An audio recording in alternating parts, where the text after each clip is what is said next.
I was going to the Paralympics and I had one of those lanyards that you have to have because I was working there.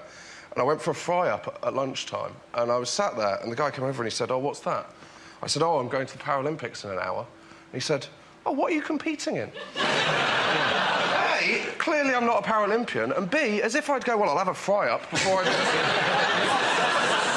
The most astonishing thing about this summit is the number of just the huge roll call of new heroes. Like, just watching Incredible Humans. David Rudisha's world record-breaking 800-metre run. That was astonishing. I just sat there watching him thinking, how does a human being learn to run 800 metres that quickly? And then you find out that he was trained by an Irish priest, and you think, yep, that would do it.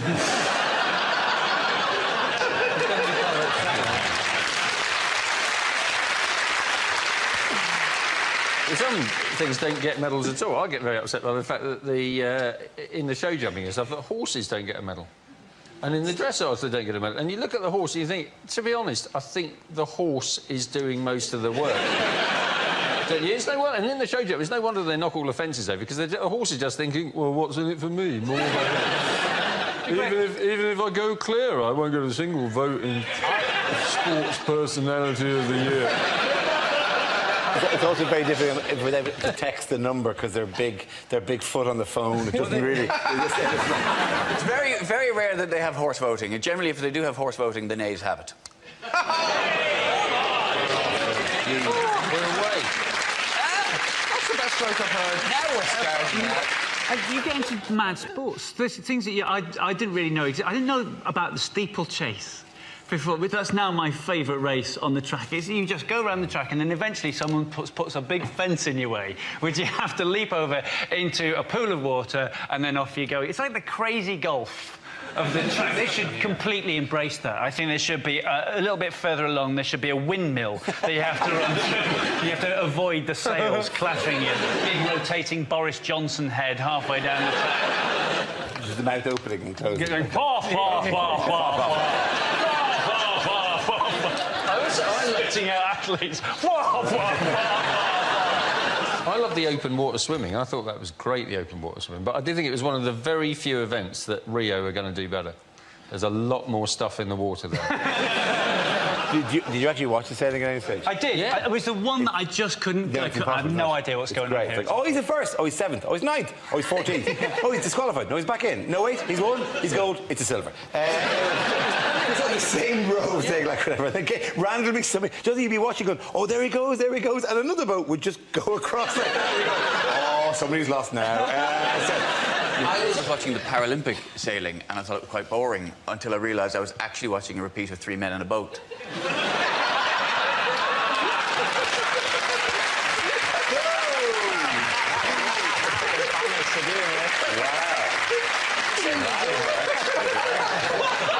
I did think the broadcasting was generally excellent. I mean, at no point did I think that the BBC sent people along to events whose knowledge of the sport or whose ability to communicate that knowledge was ever in doubt. It was just top quality the entire way through.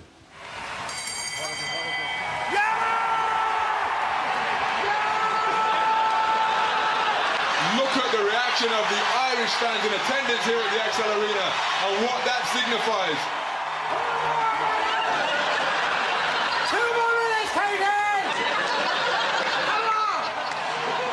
There's a rocket there. I can't call this. This is too tight.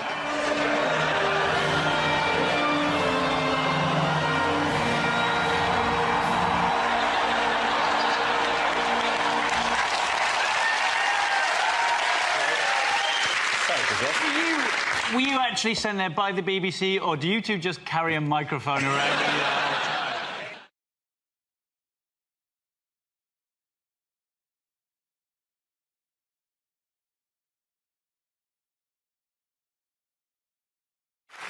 OK. The next topic is things you didn't hear at the Olympics. I am the little girl from the opening ceremony. This is my real voice. That gymnast is so supple. If my wife could do that, we'd still be together. Chinese athlete with number 36 in his chest. That means he's a chicken chow mein. And it's gold for Ireland!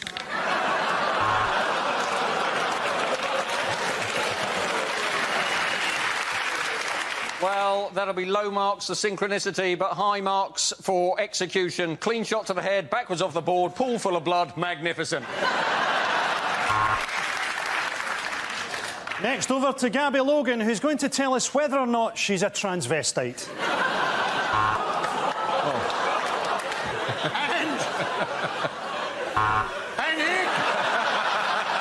Go on, go again, man, go again. Do it. And I'm not letting you off for the last Ireland joke. You're not getting on again for the rest of the show. You are not doing another one for the rest of the show, all right? You've just been... Oh, let's look at the clock. It's more interesting than the show jumping. The one thing we're all thinking during the Olympics, doesn't Claire Balding look like Eddie Izzard? Nobody can touch this Russian gymnast, except their coach and their uncle. And here comes... Well, what a morning. We've got medals in the Yingling, Tiddly and Poe. Next, the rhythmic gymnastics. You might want to start beating out your own rhythm at home. And here... And the French have 4 faults. Their language, their food, their underarm hair, and the fact that they are French.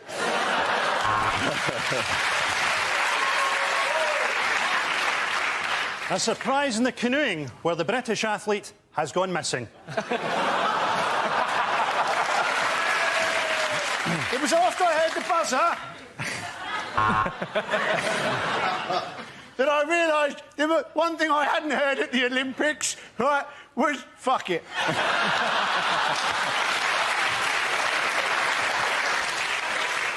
The next topic is things that would change the atmosphere at a dinner party. Ignore the banging. She's been in there for 24 years. Help yourself to Nibbles. He was our favourite hamster, but it's what he would have wanted. Are you sure this is pork? Well, it's just because Mike Crackling has a tattoo. Don't worry, we don't say grace. We just sacrifice a child to the great god Imhotep. Doorbell! Excellent, that'll be Heather Mills and James Blunt. Hope he's brought his guitar. I hope nobody's allergic to nuts, because I like to rest mine on the table. Well, this is absolutely lovely. I say we all raise a glass to the Fuhrer!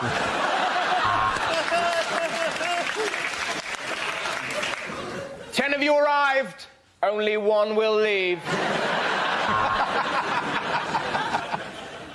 Anyway, long story short, after about 2 hours, you couldn't tell what was poo and what was chocolate.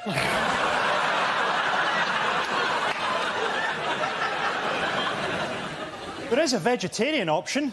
You can fuck off.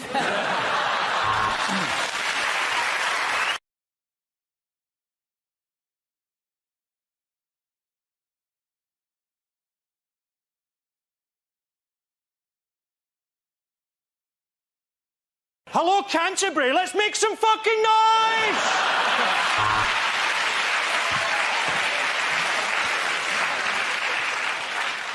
Well, the locals here on the Shetland Isles have given us a tremendous welcome. Today we have our act of worship, and tomorrow they're burning me in a wicker man. They call him G.O.D. and he the Big Daddy. He looked like me, but he more beardy. Hello, I'm Sister Margaret, and I'm an alcoholic. The parishioners will now go forward to receive communion, if they can get past Atlas and Predator. Christians in one corner, Muslims in the other. Let's get ready to rumble!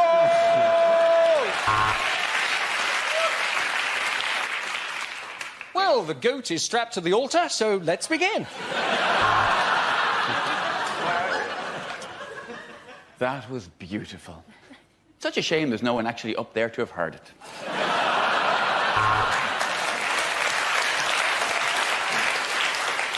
And we appear to have a streaker. No, one of the altar boys has escaped from the vestry. If you're enjoying this, why not turn over to BBC Three, where you can enjoy Songs of Praise uncut. Well, now, choir of the week. They're not the Von Trapp family, but they were the Trapp family. It's the Fritzels from Austria! The next reading is from St Paul's first letter to Jimmel Fixit. At the end of that round, the points go to Frankie, Hugh and Ed.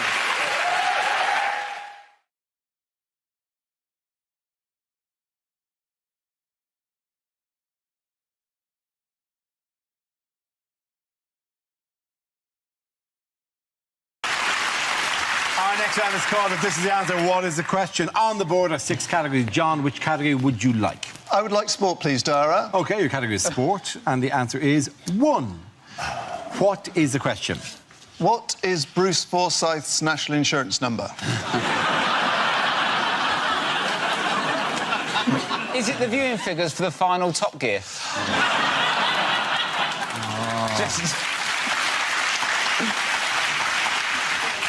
How many of the 3 wise men got invited back to Jesus' second birthday party? What did the other two do wrong? Oh, who wants frankincense and myrrh? Nobody wants that. And wasn't at the time frankincense was worth more than gold? I think that was because there'd been a collapse in the price because Judea had just left the EU. What is the optimum number of directions for a boy band? Is it in my annual stock take? What number do I write on my left testicle? Is it, to the Daily Mail, how many immigrants constitute a swarm? Is it, how many packets of biscuits would you need to cater Michael Gobe's funeral? Oh, that's cold. Is it how many Fast and the Furious films would have been enough?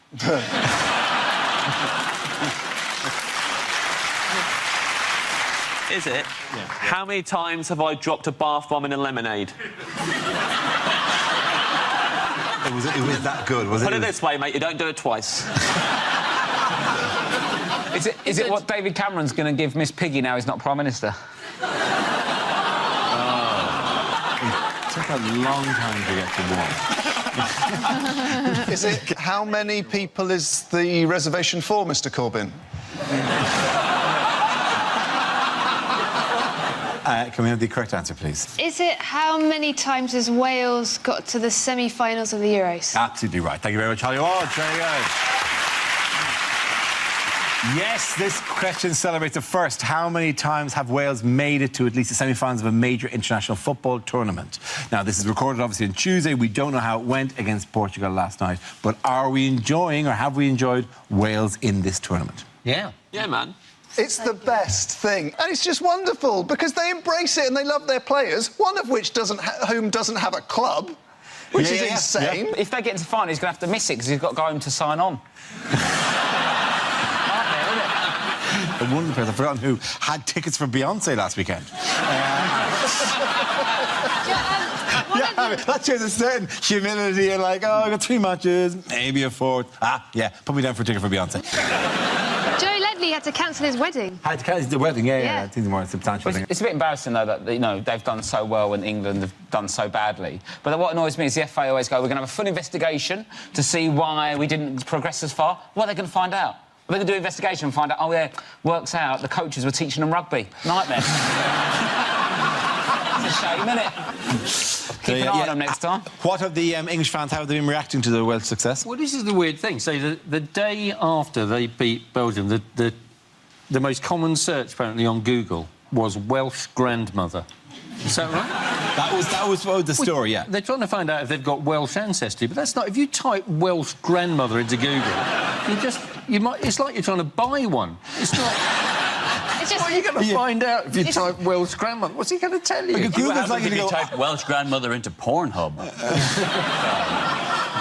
If you want to find out if you're ignoring that, if you want to find out... You're ignoring it, but you're going to try it later. When you say ignoring it, you mean storing it away.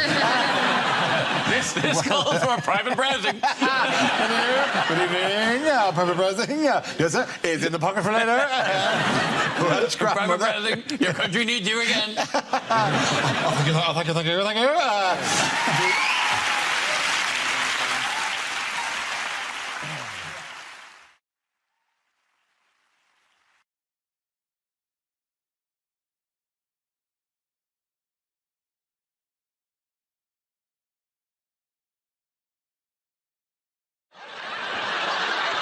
This game involves Joe, Gary and Andy, so if you could make your way to the performance area, please. This round is a stand-up challenge. I launch the wheel of news, and wherever it chooses to stop, one of our performers must step forward and talk about that subject. The winner is whoever I think is the funniest. OK, here we go.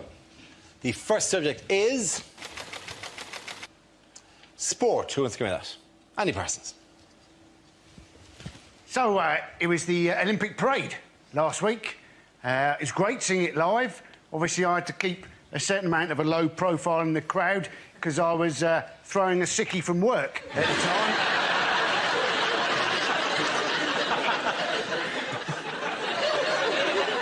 But it was great. 21 buses driving through London at a steady 2 miles an hour. So very like a normal day in London, really. There was an embarrassing moment, though, when one of the conductors rang the bell on the bus and then got the shit kicked out of him by the blind football team. And I realised, actually, that I could get into any sport during the Olympics. The only sport I couldn't actually get into, dressage. Watching a horse walk and then reverse. They call it horse ballet. I don't think anybody would go and see ballet if it was just some bloke walking a bit quicker, slowing down a bit, stopping, bowing, and then pissing off. And secondly, not many people go to ballet anyway because it's shit. Thank you very much, Andy Parsons. OK, let's see what the next subject is.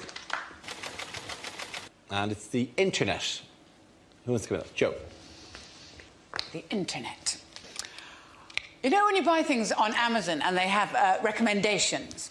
You know, like the person who purchased this also purchased this. I was thinking I would like to hack into Amazon and put up my own recommendations. So, like, the customer who purchased My Story by Danny Minogue also purchased a length of rope and a wobbly chair.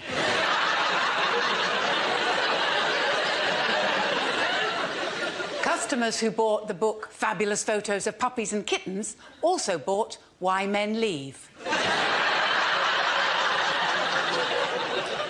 And customers who bought 50 Shades of Grey also bought a great big cucumber. Internet crime is apparently on the rise because of the recession, because we're all short of money. Like, in my family, like, my granddad has to go into a home, and these places are very expensive, but we found somewhere, and it's really nice, because he's got his own sort of kitchenette, he's got his own shower stall, there's an outside space with plants and shrubs and stuff. Best thing is, it's completely free. We've left him in home base.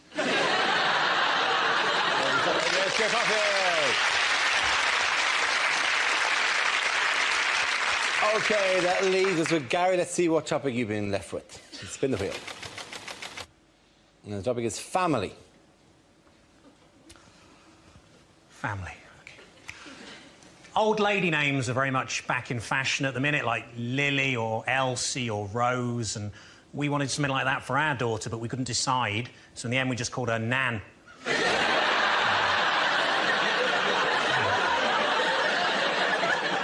I told her she'll grow into it. I remember one time my uncle asked me to spell Schadenfreude and I couldn't, but he's dead now and I'm not, so I win.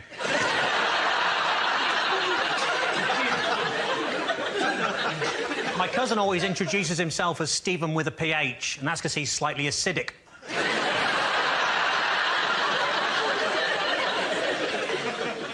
My married friends would always tell me there's someone out there for everyone, and I'd think, wow, she must be a right slag. Knock, knock, who's there? Grandad, shit, stop the funeral.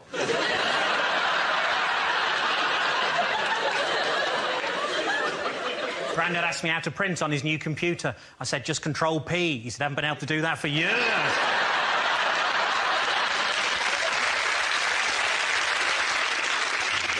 My confirmed bachelor uncle always describes himself as asexual, but I'd also add B, gay.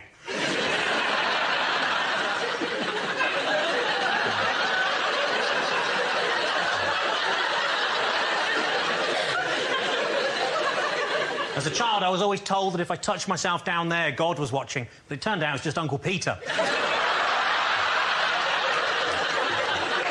you. Lovely stuff, well done.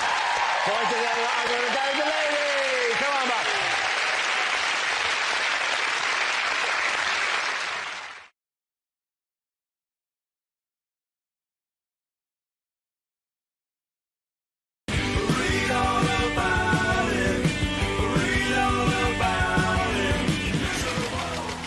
The first subject is parenting.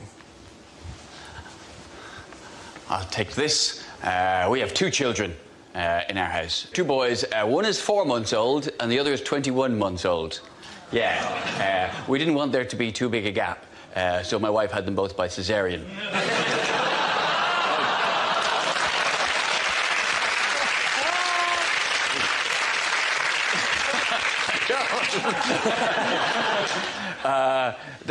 To be honest with you, the 4-month-old, he's already more of a man than I've ever been, because he's already mastered the art of the casual vomit, something I could never do. When I'm sick, it's a biblical event, it's coming out my nose, I'm pulling muscles in my back, but he's so cool with it. He'll puke and then he'll look at you like you just did it. You know. What's this? That was you? Don't think so. Doesn't sound like it.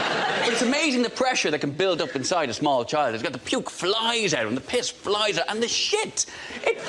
Honestly, if I was to feed him creosote instead of milk, I could do me fence with him. The thing we've been careful about, though, is even though I have 2 boys, I didn't name either of them after me. Because I didn't want to have that big Ed, little Ed thing. Because when you call him one of your sons Little Ed, it just sounds too much like you're talking about your cock. Oh, Little Ed's been misbehaving. It just seems a bit... Honey, will you just hold Little Ed? Just hold Little Ed for just a minute. Hold Little Ed. Oh, Little Ed's been sick on you. It's just not... Thank you very much, Jeff. Okay, that leaves us with Gary. Let's see what you've been left with. Okay, let's spin that wheel. The topic is celebrity. Celebrity. They've started a celebrity magazine for the elderly. It's called Hello, Hello, Hello. Uri Geller, surprisingly hard to stab.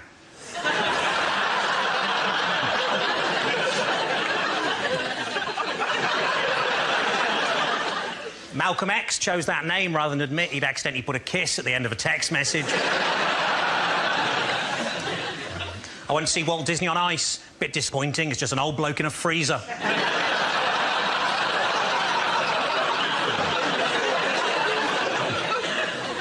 The new president of France said this week that English speakers were arrogant in their refusal to learn foreign languages. At least I think that's what he said. But it all just sounded like haw-hee-haw, haw-hee-haw. And remember, that's not racist if it's about the French. I'd have £5 on the Dalai Lama if I was a Tibetan man.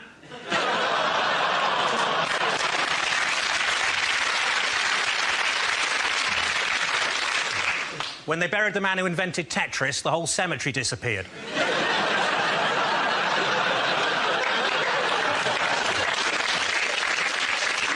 As well as 7 years in prison here, Abu Hamza could be deported to the United States where he could face the electric chair. But on the plus side, if he is electrocuted, at least he can just stick his hook in the air and pretend to be a bumper car. Well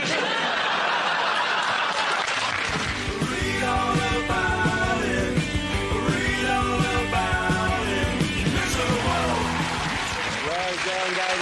Point to both of you. Come on back.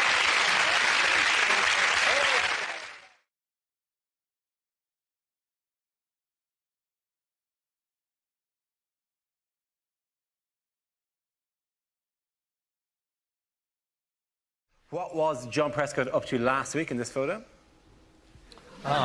This was when he'd just fallen through a Stargate. He'd been doing some policy measures in ancient Egypt and then woof! Quantum leap straight into a kids' 100 metres final. How far into the 100 metres final is he there? A yard, I think. Essentially, yeah. He is actually, yeah, he's just taken off. Is it not a mark of some stupidity that he seems to be kind of reaching for the line with 99 metres to go? I think the idea was the Prescott dip. Actually, about 3 yards later, this is what he looked like.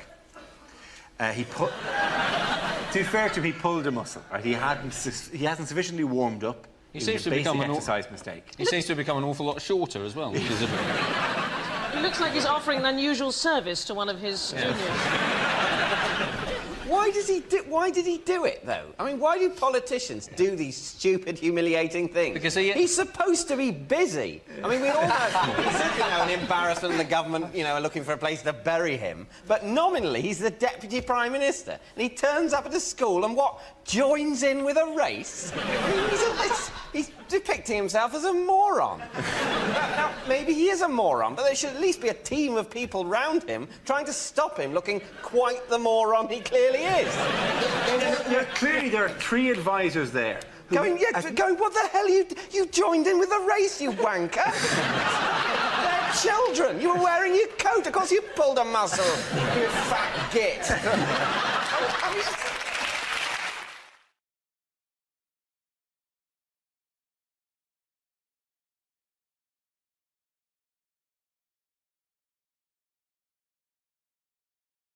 Yes, the question I was looking for was, according to Harriet Harman, what proportion of the top 2 posts in the Labour Party should be allocated to Harriet Harman? Or more generally, women.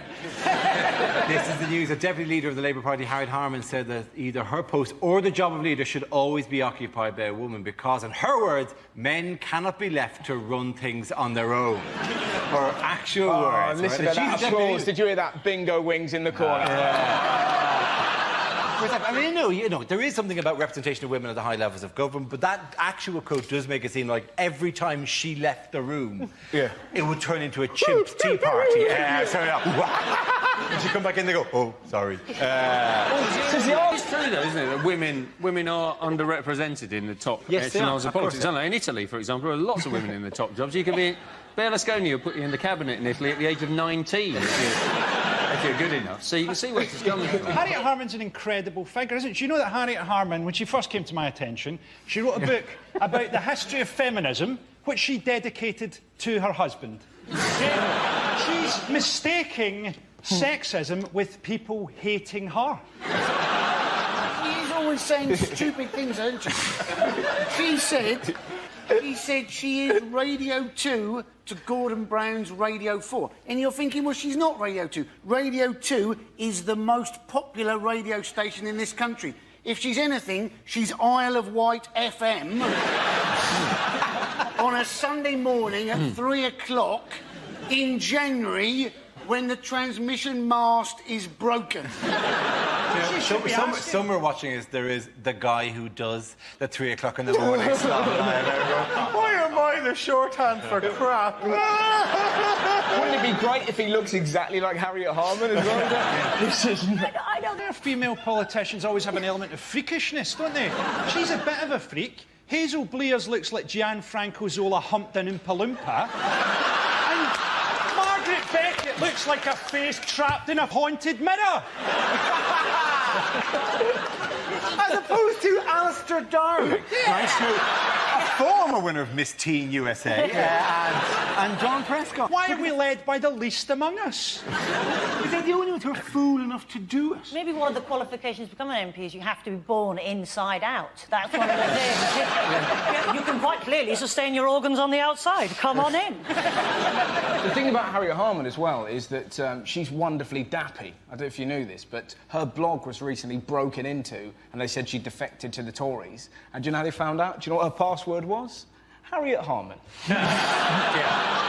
They said that if the Lehman Brothers had actually been the Lehman sisters, that the banking crisis wouldn't have been as bad as it was. I think that's utter rubbish. Yeah, I'm sorry. I think if there were girls in charge of the Lehmans, they'd just gone, sod it, we just spend it on shoes. Come on!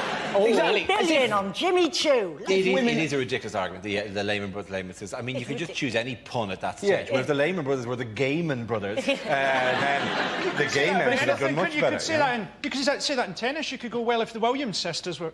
Oh, that's a bad example. But the thing is, it just comes down to the fact that they're saying women are better with money. That's what she's saying, which is simply not true. No man bought Mamma Mia. There isn't a man that's listened to Duffy. Everywhere you go, I'm back in my No man went, Duffy, please, I love this stuff, it really sings to me.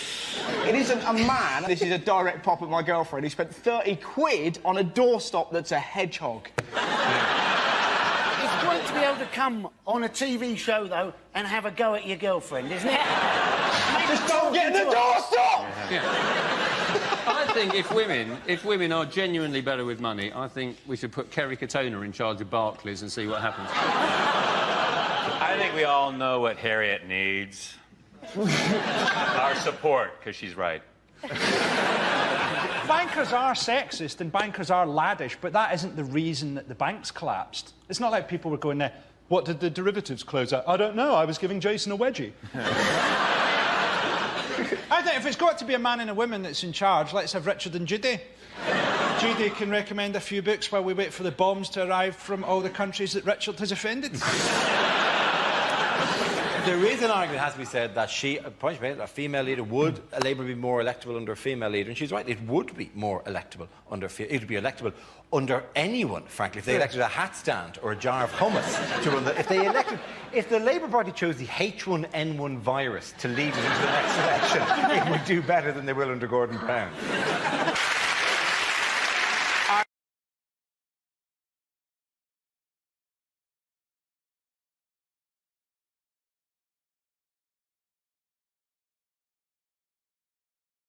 The worst thing to hear on holiday.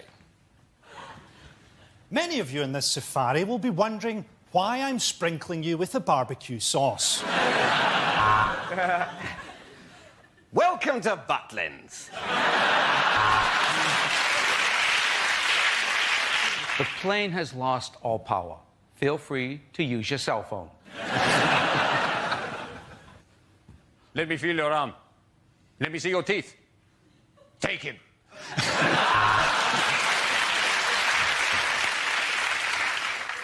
Hello?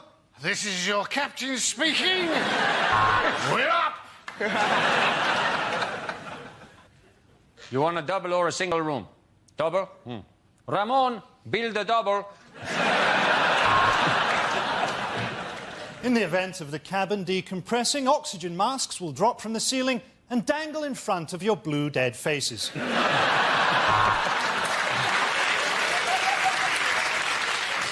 From your bedroom window, you have a lovely view of the town's ageing nuclear facility. Yes, I know you've got a restraining order out on me, but I don't think it applies abroad.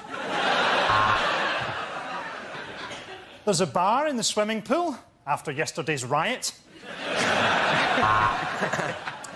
You must be the only person in the hotel who isn't going to the Star Trek convention.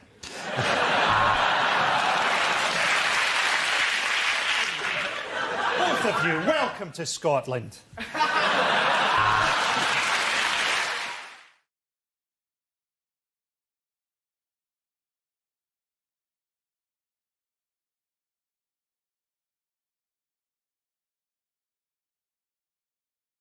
The answer is 600 metres. What is the question? Is it, if Kelvin Mackenzie was to do a bungee jump from a height of 500 metres, what length rope should he be given? Is it, in fact, what head start would I need if I was competing against Usain Bolt in the 100 metres? Is it simpler than that? Is it how big are some trees, Dara? No trees are 600 metres. Is it, in fact, the distance that they were taking shots of Kate topless? That is absolutely right. Thank you very, very much, Andy. Yes, the question I was looking for was, from what approximate distance did a photographer take pictures of the Duchess of Cambridge sunbathing topless?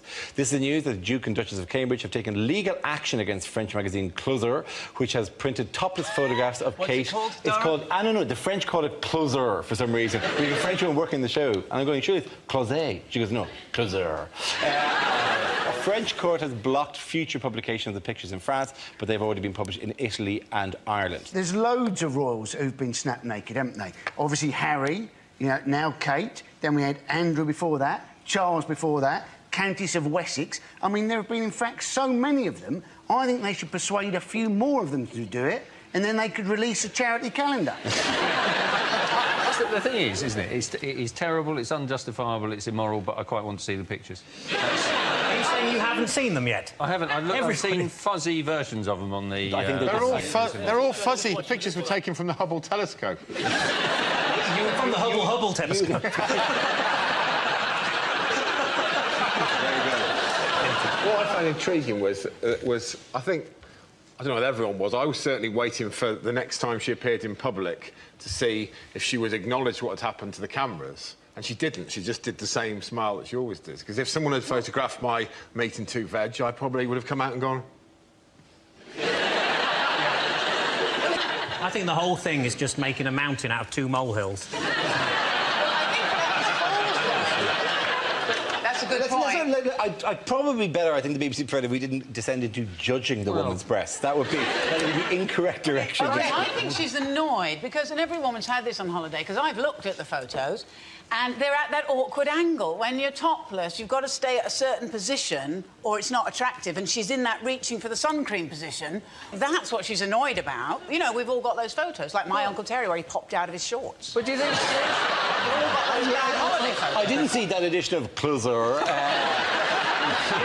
Joe's Uncle Terry pops out of the shops and his shorts. Do you think she's genuinely worried about it, though? Don't you think there's just one tiny... Well, do you think there's just one tiny bit of her that's thinking, yeah, where's my sister's arse now, then, eh?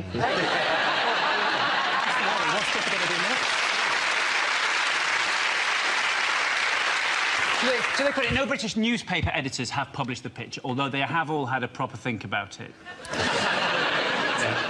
But the massive hypocrisy of it is astonishing. The Sun, I like it when the Sun gets on its high horse about something. It said, well, no responsible paper would touch this with a barge pole. 2 weeks ago, you were doing everything you could to show us Harry's barge pole.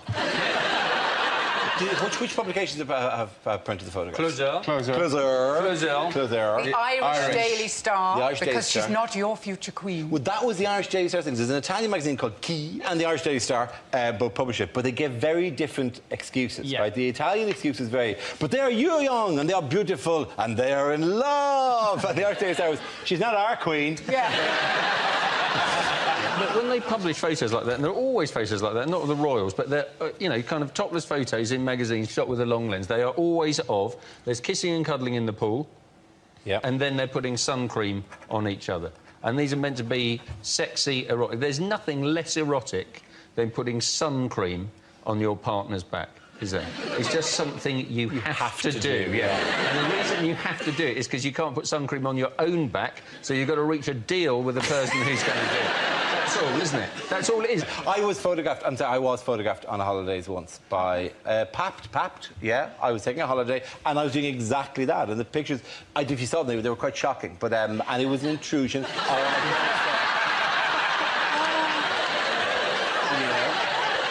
wasn't on holiday, was it, Dara? No, there was no holiday. It was at our house, wasn't it, Dara? Where do we get the least erotic thing I've ever seen? Where does a guy in the office find the source photograph?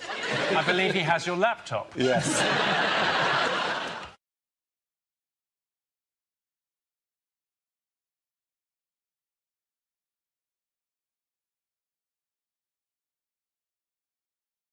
The first subject is festivals. Who wants to come in on that? Kevin. Festivals, nice picture there. That's actually me on your left. So, I was at a Christian rock festival. I never really meant to be there. I was just passing through this Christian rock festival and there was a stall set up that said a free toastie for all of God's children. So I thought, shame on. I said, how's it going, mate? Can I have a toastie? And the guy said, are you a Christian? And I thought, well, if I'm not a Christian, am I not getting a toastie? That's not very Christian.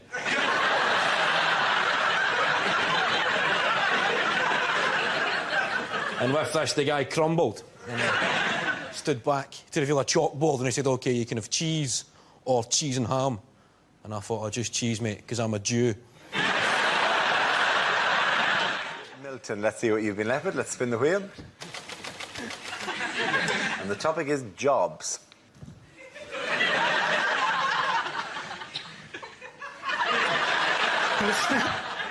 I used to work at a Christian rock festival selling toasties.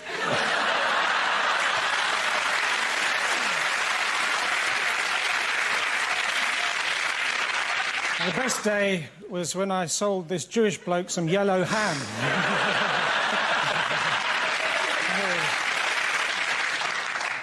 My dad was a dustman. I didn't like him coming to collect us from school, though. Not because I was ashamed he was a dustman, it's just you never knew which day he was going to come.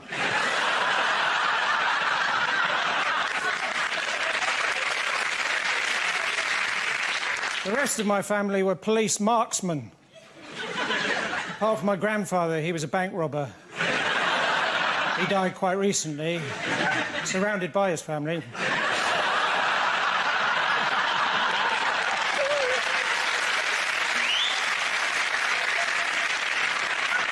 My uncle, he's a police frogman. No, sorry, he's a French policeman. I used to work in a supermarket. It was my job to hand out samples of things for people to taste. But I was asked to leave after the little cups of bleach incident.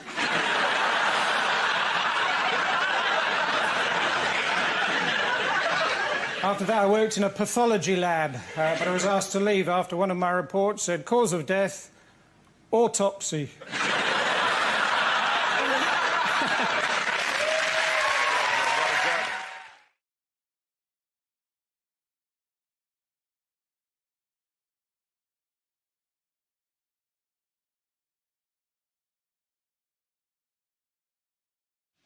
Unlikely things to hear in hospital.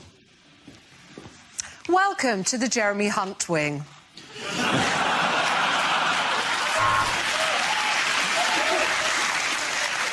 Of course the influence of private companies hasn't affected the NHS. Just ask my colleague, Dr. Pepper.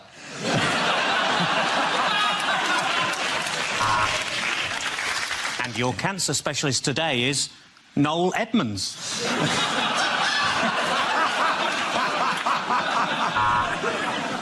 Don't worry, Mr. Thomas, you won't be on that trolley in the corridor for much longer. We're taking it back to Tesco to get our pound back.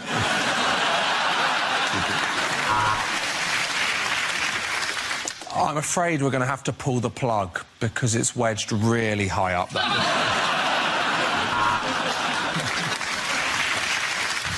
He's gone into cardiac arrest. Get the defibrillator. The defibrillator. The defibrillator. Oh, it's too late. He's dead. Yeah, no, I spoke to the person from NHS 111 and they were just really helpful.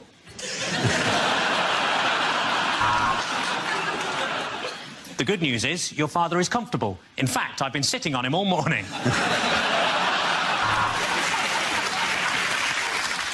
OK, let's call the time of death at 4:15.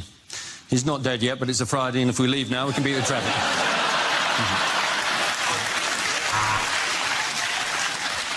For goodness sake, Mr. Wallace, please take your penis out of there. That's not what organ donor means.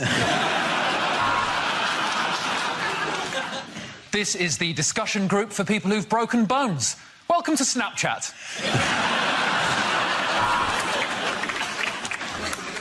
Now we're going to need to put you to sleep, so I've got 2 tickets to see Dara O'Brien live in Belgium.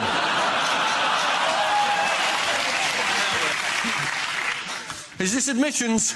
Good, because I got one. I shagged your wife. The good news is we're ready to take you into theatre. The bad news is it's a theatre in Brussels.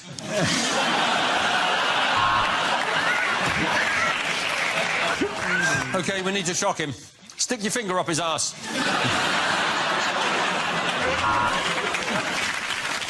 we've given your wife gas and air. And by that, I mean I farted and the nurse opened a window.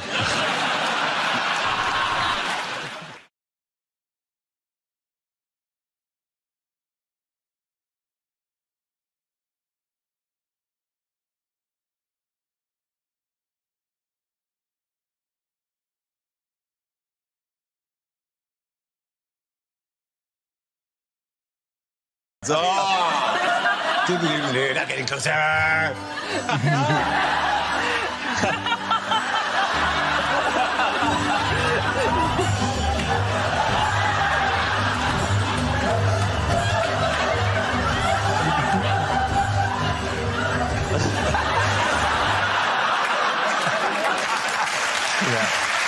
feel that I'm Podger Jason and Andy.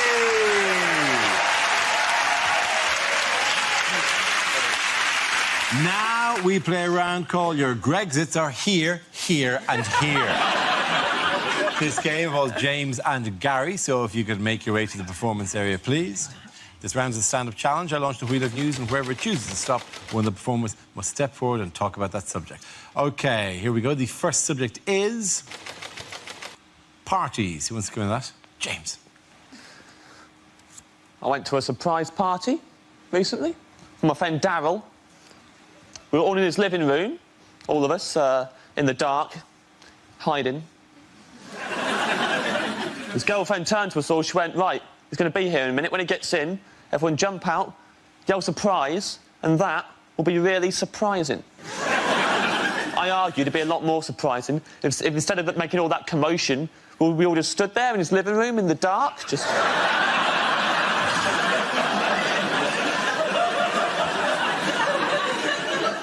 When he comes in and turns the lights on, see how surprised he is then?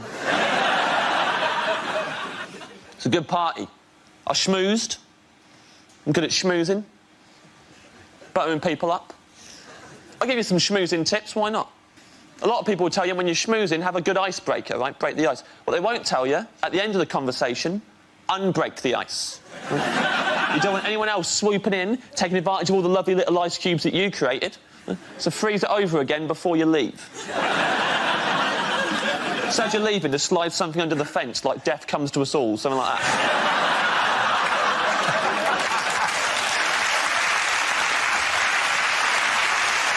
Thank you very much, James. So, Gary is left. Let's see what topic you have, Gary. Let's spin the wheel. And the topic is childhood. I didn't know what to get my little niece for Christmas, so I asked my sister what she's into. And apparently, at the moment, she's mad about frozen stuff, so I got her some oven chips and peas. And they love that. Every Christmas day, we'd always have pigs in blankets, or as you probably call them, relatives sleeping in the spare room. Winnie the Pooh, possibly the most vindictive chapter in Nelson Mandela's autobiography. It was only after I shot the 5th zombie that I started to wonder why they were all carrying bags of sweets and ringing my doorbell.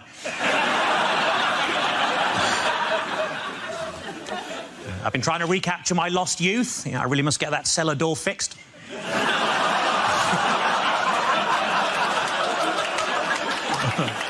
One time when I was a kid, I bought a chocolate bar. On the inside of the wrapper, it said, "You're a loser." I wouldn't mind if there'd been some sort of competition on. To make things worse, it was a boost.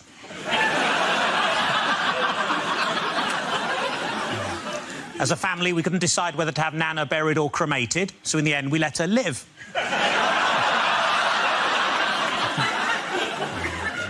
My 13-year-old cousin's already started taking heroin. It's amazing, isn't it? They shoot up so fast these days. Well done. Very good. Point in, I'm going to go to Lady. Everyone come back.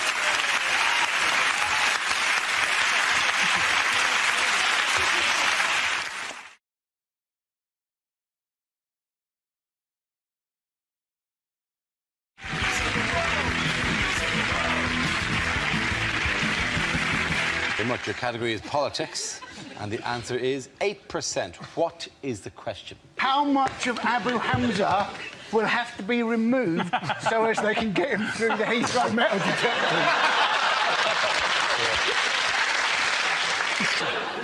what level of erection did I once try and have sex with?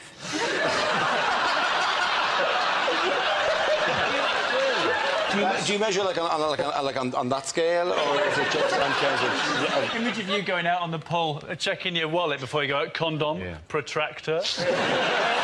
How are the government planning to catch middle-class tax avoiders? With a butterfly net and the van from Chitty Chitty Bang Bang.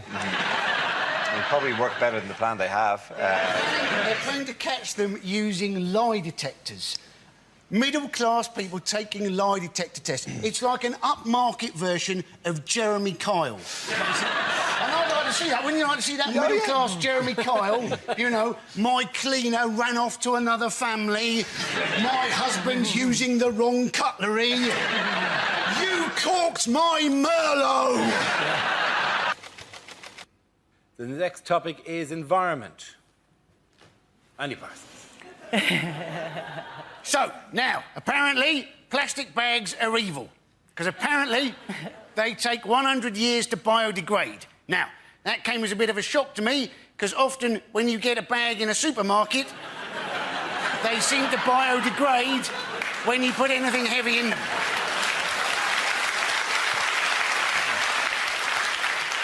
That is why people double bag, isn't it? Because otherwise, it's like a crap magic trick, isn't it? They give you the bag, you put the bag on the counter, you put the stuff in the bag, you pull up the bag, and hey, presto, the stuff's still there on the bloody counter. Well done, Andy Parsons.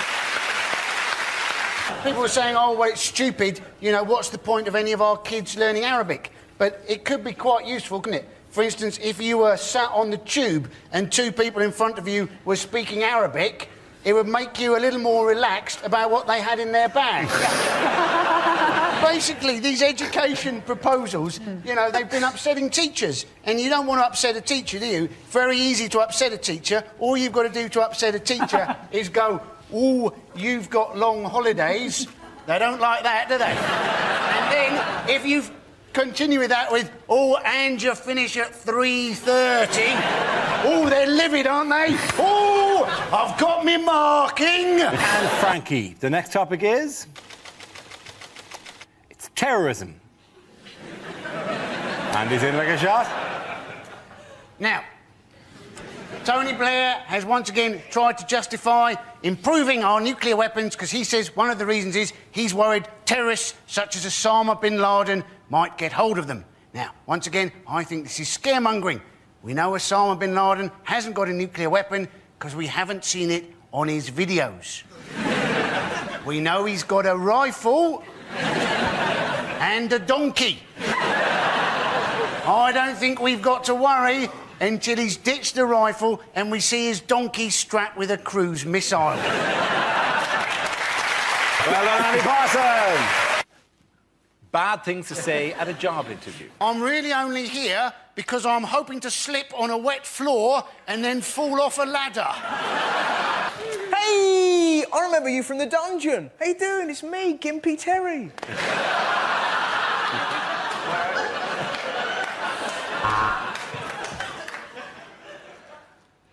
I'm Gimpy Terry's mate.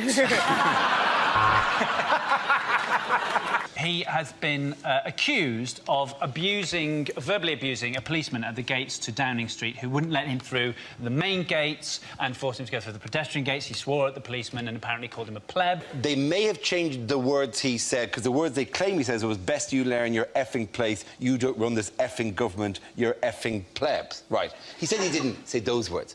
Now, I can't read out what words he said, because he hasn't told us, so those are the only ones I can read out. These are the people, though, who are charged with protecting him. You don't want to upset them. No. Oh, yes, I didn't catch Mr. Mitchell as he fell from the second floor of the building, because I didn't think he'd want me to touch him, given that I'm a pleb and everything. But as we took his body out of Downing Street, we took him through the main gate. It's what he would have wanted.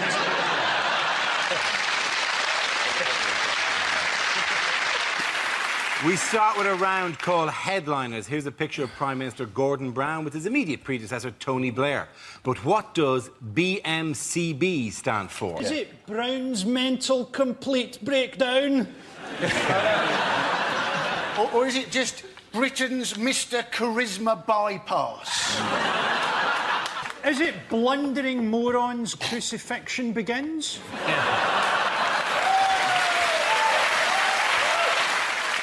Well, is it just bollocks? My career's buggered.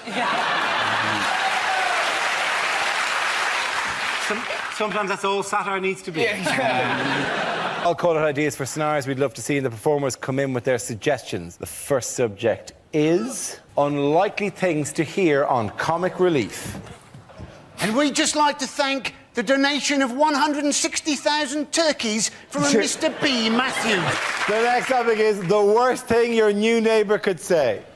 What day do the bins go out round here? My wife's body's starting to stink. I hope my turkeys won't be keeping you awake. So, it was the Olympic parade last week. It was great seeing it live. Obviously, I had to keep a certain amount of a low profile in the crowd because I was throwing a sickie from work at the time.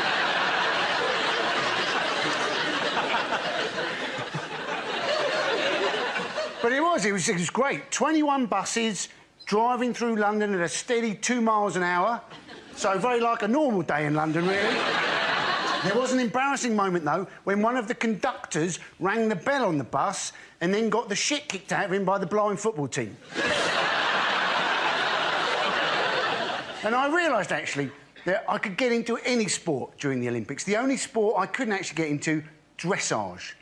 Watching a horse walk and then reverse. They call it horse ballet. I don't think anybody would go and see ballet if it was just some bloke walking a bit quicker, slowing down a bit, stopping, bowing, and then pissing off. And secondly, not many people go to ballet anyway because it's shit. Thank you very much, Andy Parsons. Is it the number of tweets that David Cameron's received to his new Twitter account that include the word tosspot? Is it, in fact, what are the chances against getting a joke about Jim Fricks on the BBC?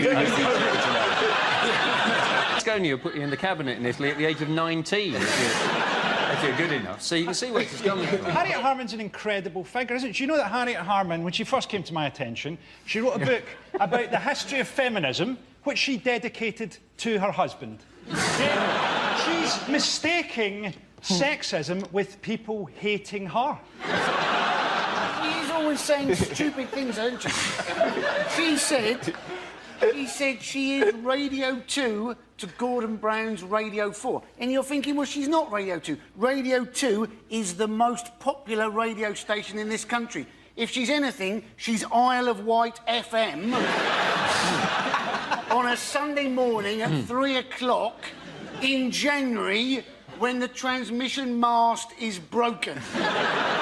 Andy Murray, a man who actually came along to our studios, didn't he? Yes, indeed he did. Came along after he'd lost Wimbledon. Yep. And then after we'd all taken the piss out of him, he went off and he won the Olympics and he won the US Open. Yes. I think all sports people who are struggling should come into the audience of the show. Let's get Paula Radcliffe, Philip Sidowu, Nick Clegg. It'd be brilliant, wouldn't it? I think it's kind of ironic that you'd ban smoking in pubs in London when it's kind of impossible to breathe outside a pub in London. Children are chasing buses down the street, like nipping at the tailpipe, hoping for chunks of charcoal fresh air, you know. So says the man from LA. I let people drive cars, right? I'm Yes. guessing a car puts out more smoke than maybe a cigarette? It does, but that doesn't mean... Yeah. You don't actually drive inside. You know, don't drink and drive, especially in the pub. OK, so war on terror. Who wants to go first? Andy? Yes, the war on terror. The Americans have said, you know, they're worried that Iraq is their new Vietnam. Let's hope not. Otherwise, we're in for some shit movies in about 10 years' time.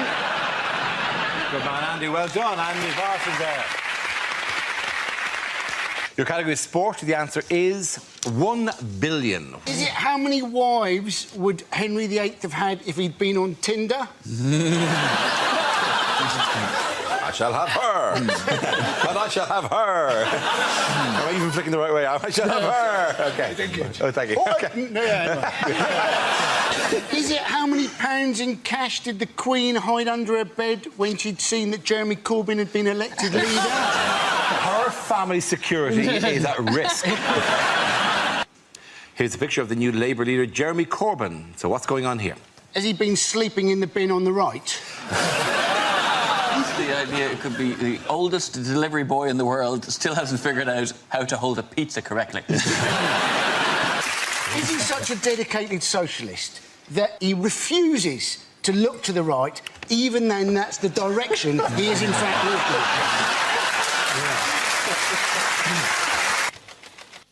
The topic is politics. Who wants to come in on that? Andy Parsons. So, we've had the Lib Dems announce their immigration plan. What they like to do is they'd like to put immigrants into places in Britain which don't, at the moment, have many immigrants. Quite what those parts of Britain will feel about that policy. I grew up for quite a long time in Cornwall, and there they regarded anybody who came from Devon as an immigrant. We had one bloke on our street who was known as the Traveller because he'd once been by train up to London. And we have a new president for Europe, a man by the name of Herman Van Rompuy. Now, the Sun can't wait to get a headline going on this one. Rumpy Pumpy, Rumpy Numpty, Humpty Rumpy. They'll go for gold if he gets involved in an affair with a one-legged ugly dwarf. Rumpy Pumpy from Rumpy Numpty with Frumpy Stumpy Grumpy. Well done, Andy Parsons. Your category is world news. Your answer is 1/5. What's the question? How much of a Boris Johnson speech is not, well, I say, boss? OK, here we go. The first subject is things you wouldn't hear on a science documentary. Hello, my name's Dara O'Brien. And to try and bring science to the masses, I'm going to appear in a programme with Stephen Hawking wearing a ridiculous hat.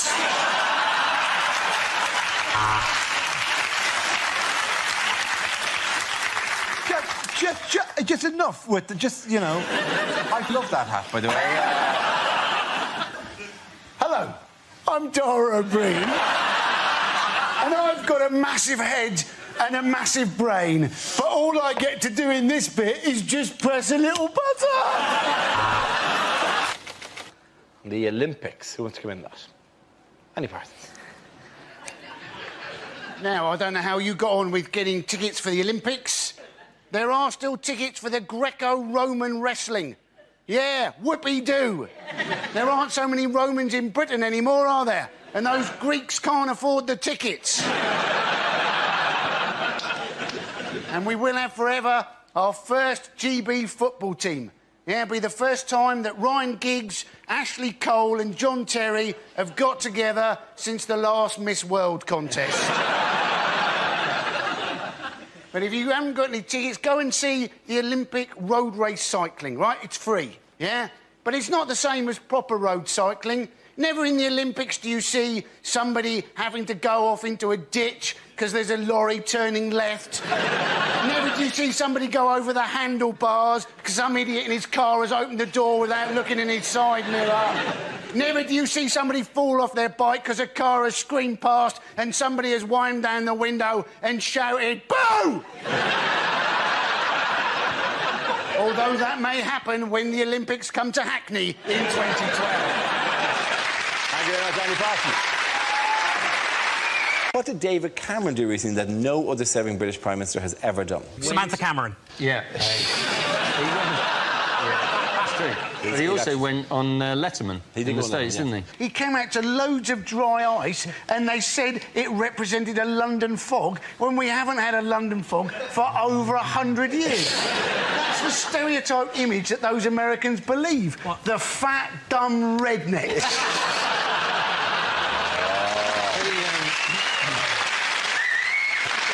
The closest we've currently got to a London fog is Boris Johnson at the moment. Either that or Amy Childs from The Only Way Is Essex. What Boris Johnson did say was that he got it wrong deliberately because he didn't want to seem like he had Latin coming out of every orifice. Now, that sounds creepy, doesn't it?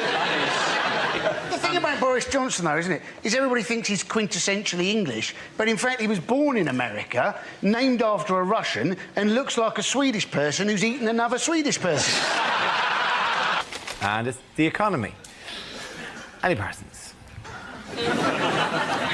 I suppose we should be grateful we're not in Greece. Things very bad there. There's rioting. Things so bad, the austerity measures, that they can't even afford to put petrol in their milk bottles to chuck them.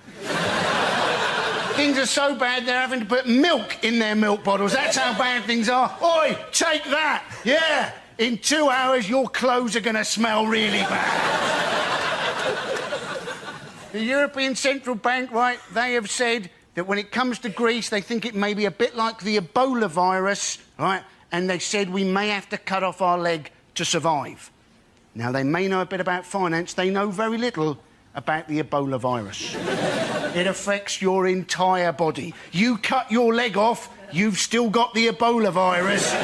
You've just got one leg bloody less. Thank you very much, Annie Parsons. Lines you wouldn't hear in a war film. We've managed to crack the Germans' code. Turns out they were sending messages in German. I'm afraid we can't afford goggles. So what we're going to have to do, we're all going to have to go like this. Things you didn't hear at the Olympics.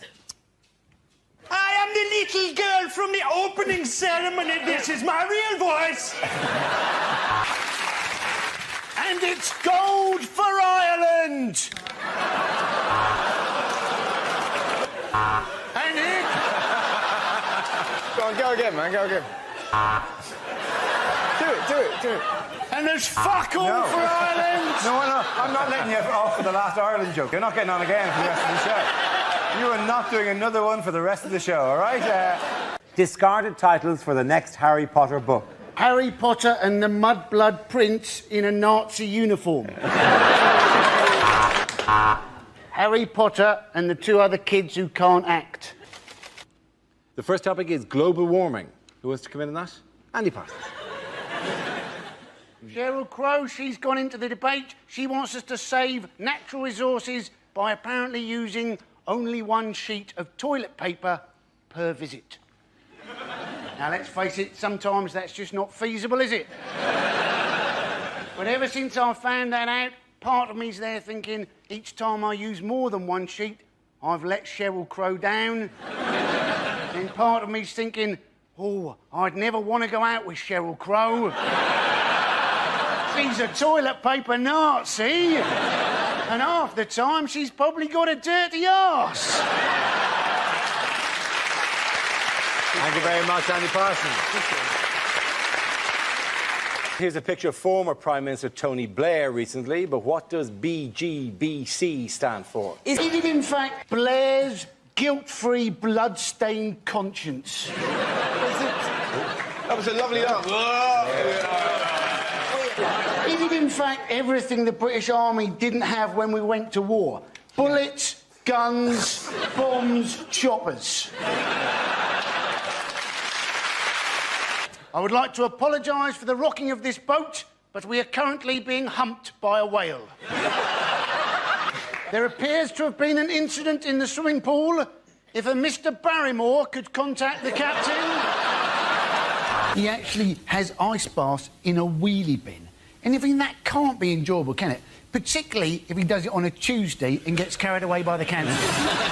What a rugby commentator would never say.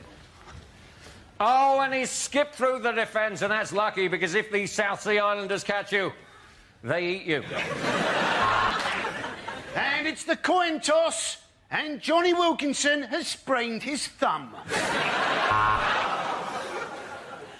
And here comes... It was after I heard the buzzer that I realised there was one thing I hadn't heard at the Olympics, right, was fuck it.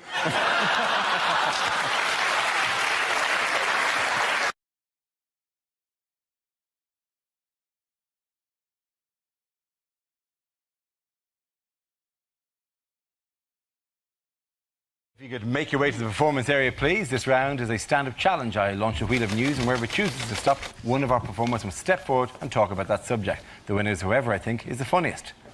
OK, here we go. Let's spin the wheel. And it's the economy. Any persons? I suppose we should be grateful we're not in Greece. Things very bad there. There's rioting. Things so bad, the austerity measures, that they can't even afford to put petrol in their milk bottles to chuck them. Things are so bad they're having to put milk in their milk bottles. That's how bad things are. Oi, take that! Yeah, in 2 hours your clothes are going to smell really bad. The European Central Bank, right, they have said that when it comes to Greece, they think it may be a bit like the Ebola virus, right? And they said we may have to cut off our leg to survive. Now, they may know a bit about finance. They know very little about the Ebola virus. It affects your entire body. You cut your leg off, you've still got the Ebola virus. You've just got one leg bloody less. Thank you very much, Andy Parsons. OK, let's spin the wheel again. The subject is clubbing. Who wants to talk about that? Myers. Yeah, well, I'm sure you can all tell I'm a bit of a clubber. Nothing I like more than getting down to the local hotspot and shaking the old batty and ting, a bit of shawaddy-waddy. Don't mind if I do. No, I have tried nightclubbing. It's not really my thing. I'm a bit too delicate, my system. I was in a nightclub recently. A fellow young raver danced up and shouted, "I'm loving it, loving it, loving it!" I replied, "I'm finding it all a bit noisy, finding it all a bit noisy, finding it all a bit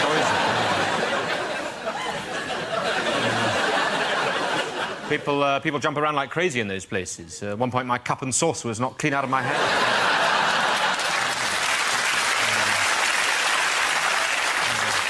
It's tricky. I mean, I've tried the dancing. That's not my thing either. I don't care if I haven't got sexy Latin rhythms. I've got a Latin A-level.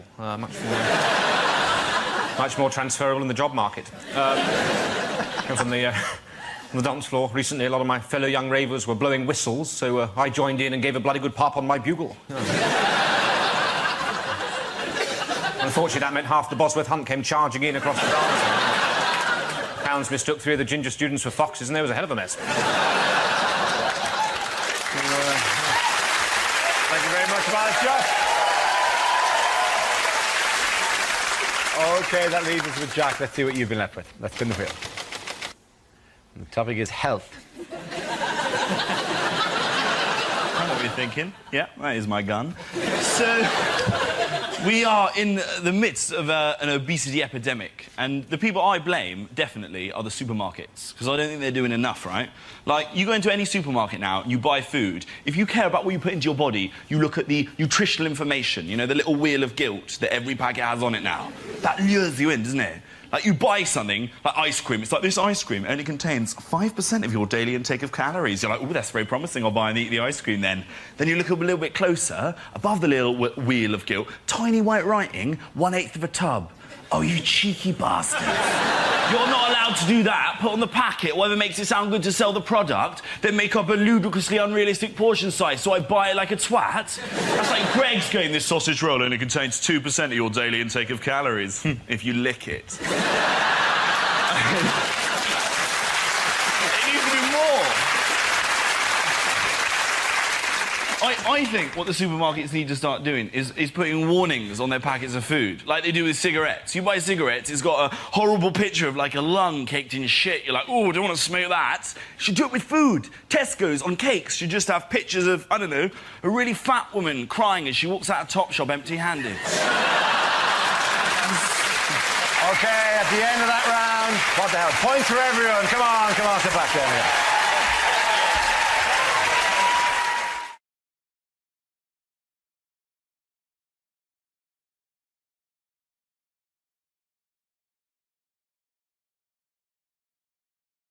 Now we play a round called Bake Off as Mocked Off. This game involves Ivo Graham and Ed Gamble, so if you could make your way to the performance area, please. This round is a stand-up challenge. I launched a wheel of news, and wherever it chooses to stop, one of our performers must step forward and talk about that subject. OK, here we go. Let's spin the wheel, please. And the topic is technology. Ivo. I think our generation were a bit of a crossover generation when it came to modern technology. So, for example, I had access to computers as a teenager at my school, but not proper video games. So the video games that I played as a teenager were the ones that came free with the computers. Whew. And let me tell you what a rock and roll mid-noughties existence that was. Those long afternoons on my own spent playing Minesweeper, playing pinball, and trying to scroll down all the way to the bottom of Microsoft Excel. Not strictly a video game, but when you're lonely enough, still feels like an achievement. And I'm proud to stand here now and boast in front of you all that I've completed Excel and lived to tell the tale. I've gone where few mortals dare to tread, all the way down, all the way right. Written my name in that bottom right-hand Excel cell. I won't tell you what that cell is called, 'cause it would blow your minds. Spent a joyous moment just hovering over Control-P, just imagining the carnage. Did I have the balls? The sheer granite testes to print off the entirety of Excel on the school paper supply. I didn't in the end, but the thought experiment was enough alone. Then in my last year, we got a games console, our first group video game, Mario Kart. If you're not familiar with it, it's the greatest video game and thing of all time. Since tried intercourse, still prefer Mario Kart. Mario Kart, we're actively encouraged to finish first. And if we do, there's no shame. Well done, Ivo, again. OK, that leaves us with Ed. Let's see what you've been left with. Let's spin the wheel. And the topic is relationships. Where you go. I am in a serious relationship. That's what she makes me say. Serious. I'm in a serious relationship. This is my partner. Sounds like you're in a law firm, is what it sounds like. Serious relationship. Sounds like a disease. How's your relationship? I'm sorry to say it's serious. I'm not in a serious relationship. I'm in a silly relationship. You tell me if you think this sounds like a serious relationship. The other day, me and my girlfriend were having a discussion about the Beatles. At some point during that discussion, she forgot George Harrison's name. Now, she previously knew George Harrison's name. But her brain did something to her that all of our brains do to us now and again. It just deleted a fact for no reason. And it panics you when that happens. You think, am I going mad? Am I going senile? You go on a spiral of panic and worry, and I could see she was worried. And any good boyfriend in that situation would have told her George Harrison's name, and I am a good boyfriend. But I am a better comedian.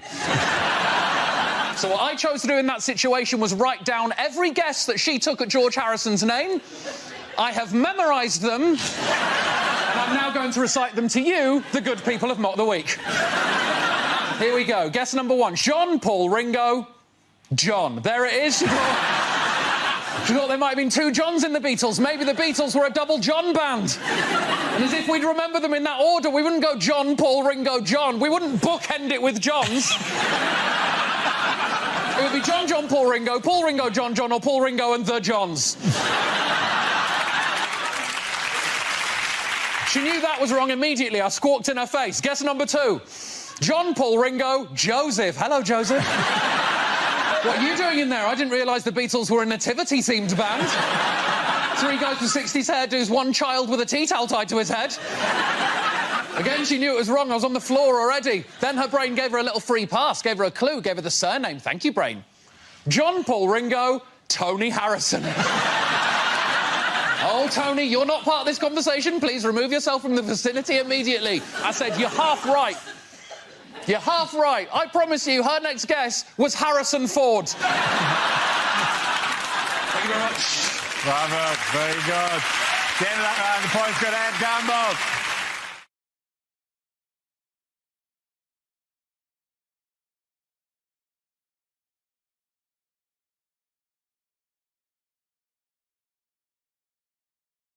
Likely dating profiles.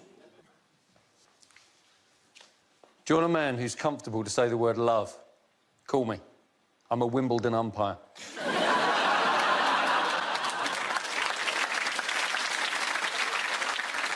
Hey, do you like it when two bodies come together and fall into great ecstasy? Me too. Let's find some and watch them from the bushes. Once you go Asian, you'll never go Caucasian. True story? I like long walks on the beach, a pebble beach, barefoot. I love pain. I love pain!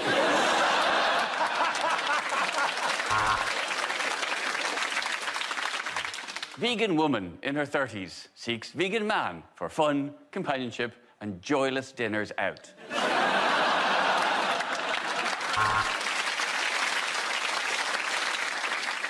And would it impress you to know that I typed out this entire profile using my dick?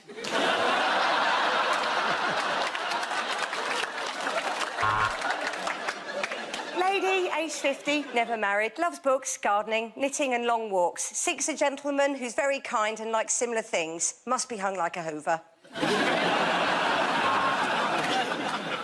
Sensible man with Bingley Building Society gold account at 1.85%. Seeks woman with similar interest.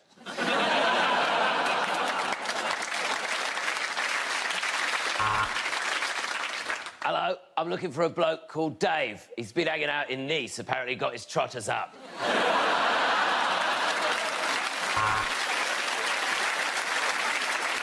Man in his 40s, owner of Foldy-Uppy Bike. Looking for any woman who's interested in me demonstrating my Foldy-Uppy Bike.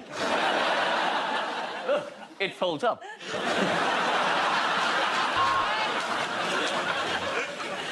Ambitious man with no sense of work-life balance seeks woman... I haven't got time for this.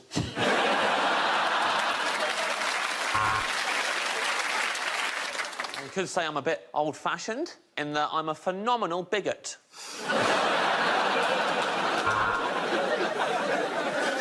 Man with huge belly seeks concave woman.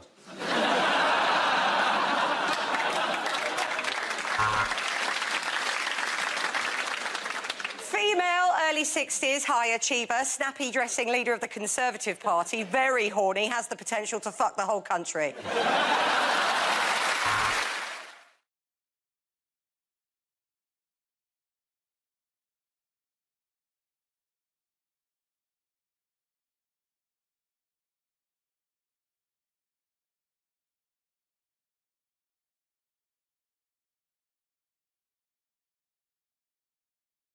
Things you wouldn't hear on a science documentary.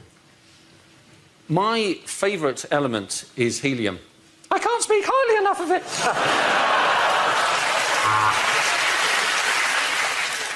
The solar system is so vast that it could comfortably accommodate your mum.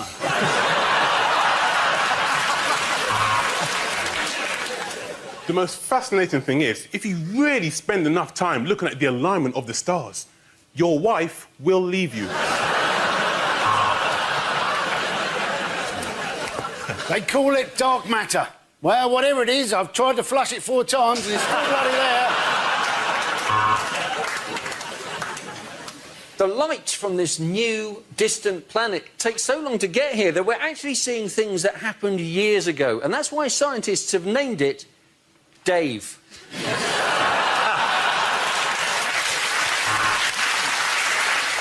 Tonight, we're discussing sports science. Is it a real job, or is it just PE when it's raining?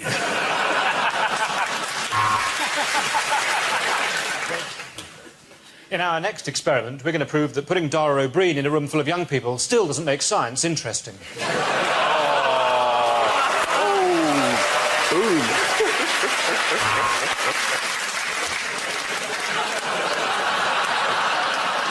I think we've got the points. So, if we look through the telescope, we can see the biggest black hole ever found. Oh, no, I've left the lens cap on.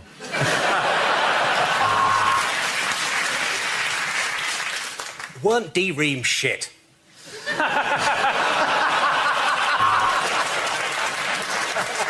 How does your granny stairlift work? Well, it's all to do with nanotechnology.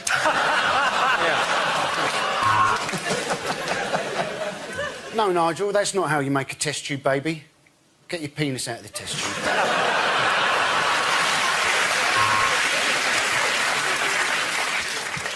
So this is amazing, right? So what you're saying is that somewhere, Professor Cox, in a parallel universe, there is a me with hair. That's right, Dara. the end of that round. Nobody gets any points at the end of that round.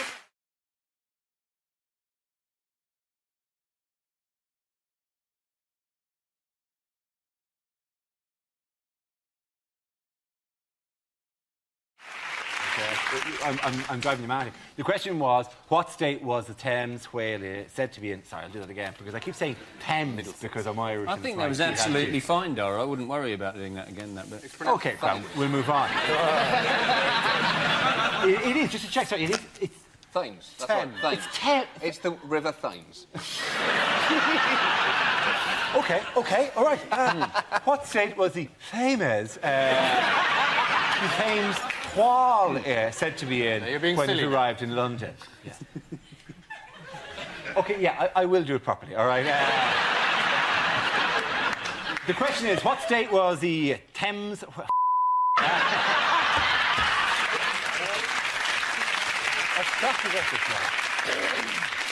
You've hit the Thames barrier, haven't Yeah, you? I have, yeah. The question is, what state was the Thames whale said to be in when it arrived in Lundon? I'm sorry. Come with this. Let's do it again. Does anyone know just the amount of shouting there is in my earpiece going, could we please move on? Could we? Is there any chance we could not do the entire recording about how Goring killed himself by first extracting a cyanide tablet from his own feces? Is there any chance, Dara, you could keep some control over the show so it's broadcastable at some stage? Could you? They're even shouting at this bit. Stop doing the bit where you mock us for shouting in their ear.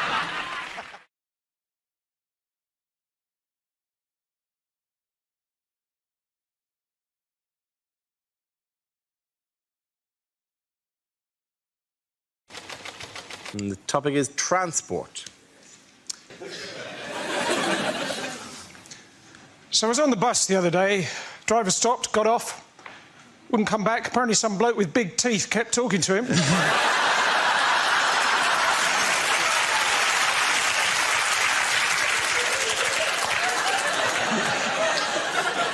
Before that, though, I overheard a mermaid on the bus. She said, I like sitting on the beach, but my other half likes swimming.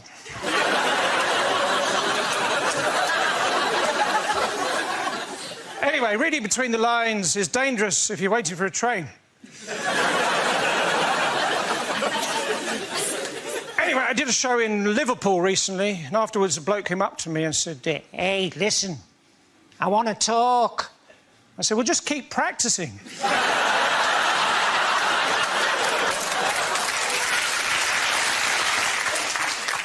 Next month, I'm in Northern Ireland, County Down, 4, 3, 2...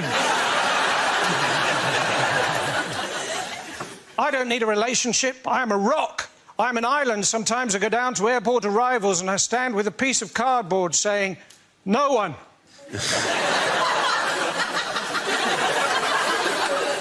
Well, I did that until I had to give a lift to a Mr. Noon. Well done.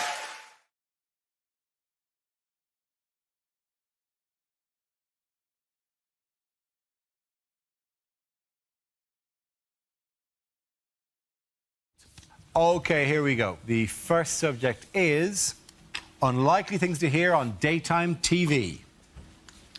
Well, these four date from the early part of last century. Some wear and tear, a little bit of tarnishing there. But please welcome today's loose women!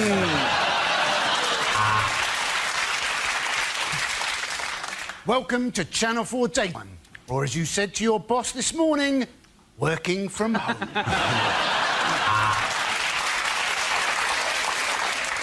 Well, coming up next, two programmes you don't want to get confused. Escape to the Countryside and Bargain... Hang on.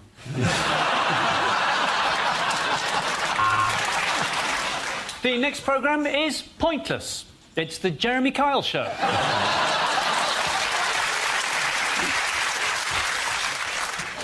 Coming up, Teletubbies Uncut. Yes, you're going to get to see Tinky Winky's Winky and Dipsy's La La. Next, Judge Judy. I have. She's shit.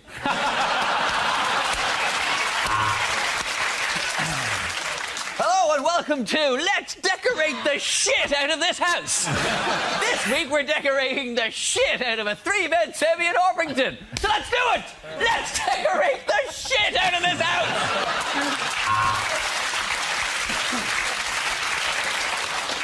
Next up, another property programme, which is pretty offensive when we consider you're all unemployed. Hello, welcome to This Morning. I'm Philip. I'm a man on television, so I can go grey and look older. This is Holly, one wrinkle, and she's finished.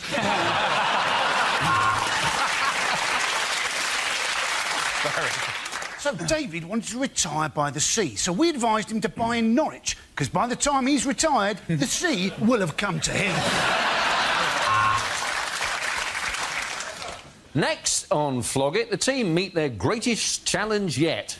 A dead horse.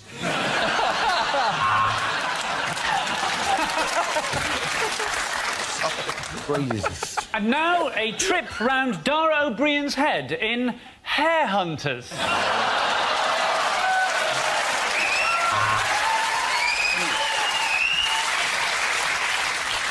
Next up, the Austrian version of Cash in the Attic. It's Family in the Basement.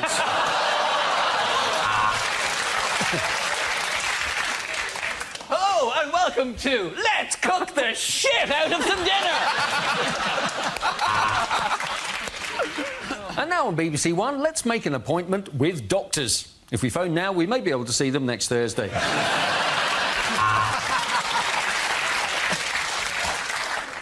Welcome to A Place in the Sun, the show that's for people who aren't sure if they want to live in Britain or move abroad. First up, Abu Qatada.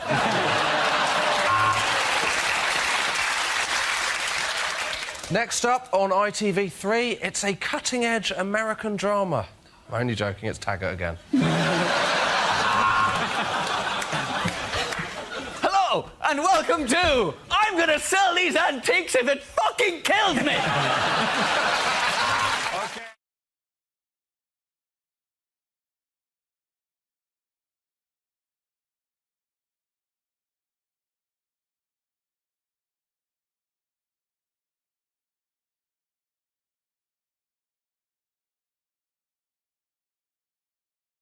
Lines you wouldn't hear in a Bond movie. Agents aren't what they used to be, 007. Meet 118118.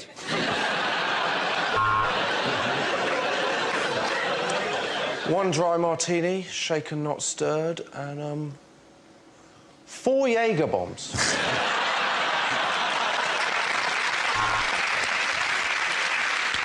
So, Bond, we're really pushing product placement in this film.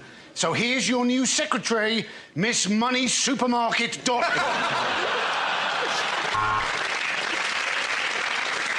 Goldfinger, what are you doing with that laser? You've nearly burnt my cock off.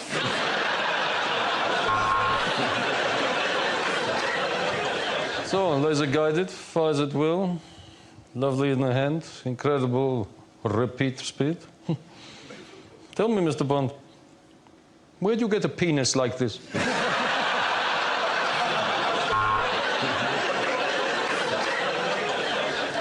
MI6. No, you're a lot older than that, Bond.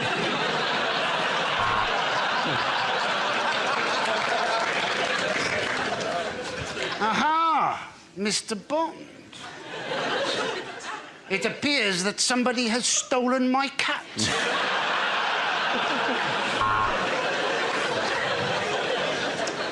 Sorry, James, I'm going to have to remove your licence to kill. Also, I would question the validity of this boob inspector card.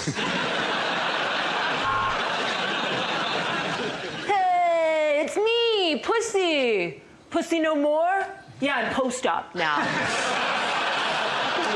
It's going real good. Professor, how could you? You tried to mix giant broccoli with 3 million eggs. So, your terrible flan has failed.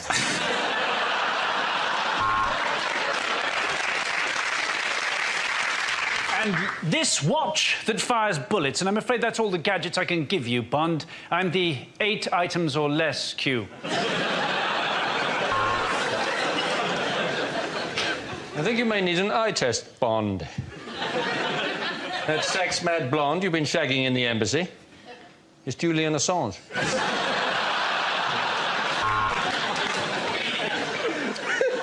So she's smuggling diamonds somehow, Bond, and your job is to find out how. Just go to the hotel reception and ask for Fanny Vajazzle.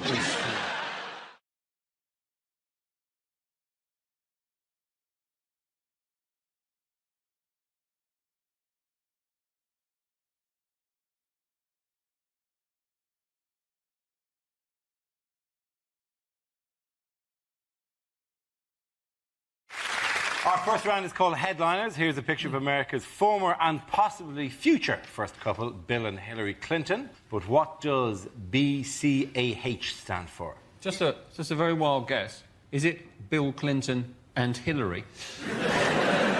That'd be terrible. Imagine if we got it first time. Bill clocks available hookers. Bill's cigars always humid.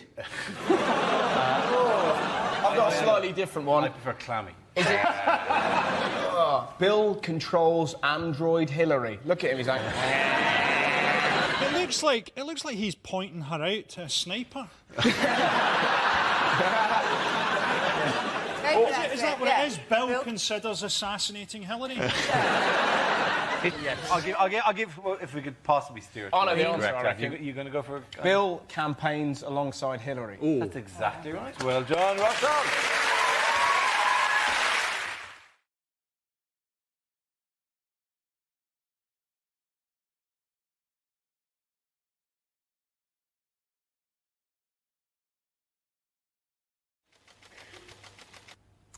The subject is charity. Who wants to come in on that? Russell. It's, cheer if anyone's ever given clothes to Oxfam. Fair enough. You whooped then. Woo, do we win a prize? No. It's a really odd feeling because you feel quite proud of yourself. Just where am I going? I'm off to save Africa. That's right. And you wander in, you just plop down your clothes. Always some lovely lady bung it anywhere. And there's a tiny part of you that gets really annoyed. You almost want to go, right! Well, we'll do that again, shall we? And this time you're going to act like you give a shit. It sounds bad, but there's a tiny part of you that wants her to go, Sire, he brings goods. The chosen one has arrived. As you fling pants at orphans. Yippee, hurrah, will you ever be back in time, you needy tinkers? Banana dance. Russell Howard.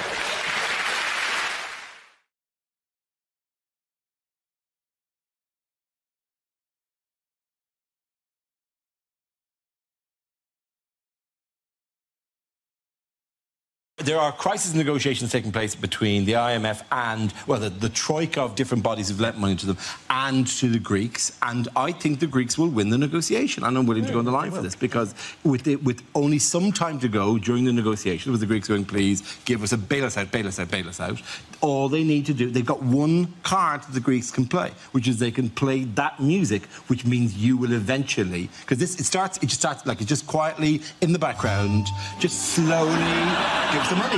No. Give us some money. No. Give us some money. No. And then over time, slowly the pressure builds on this music until eventually it's like, give us some money. No. Give us some money. No. Give us some money. No. And eventually it gets us faster and faster until, you know, give us some money. Give us some money. Give us some money. Give us some money. Give us some money. Give us some money. And then you have the cash. Take the cash and go. Leave me alone. It's fine.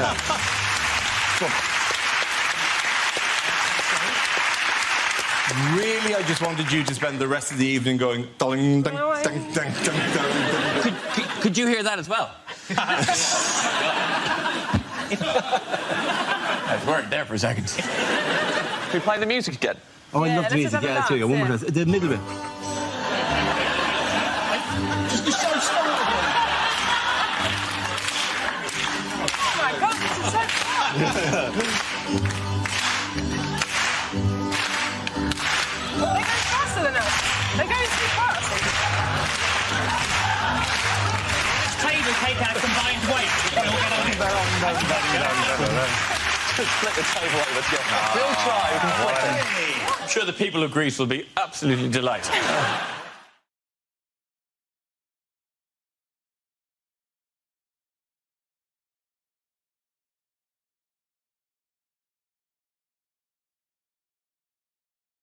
Yes, this is Prime Minister David Cameron on a visit to a housing development near Manchester during this week's Conservative Party conference. At the conference, a number of high-profile policies were announced. Have you seen any of these policies? Yes, they have announced that married couples are going to get a tax allowance, aren't they? It's going to be amazing. It's going to be £200 a year. Yeah? Wow. To encourage couples to spend £4 a week. It's brilliant, isn't it? People going, yeah, walk out, go on, don't turn around now. Come on, eh? There's £2 in it for you.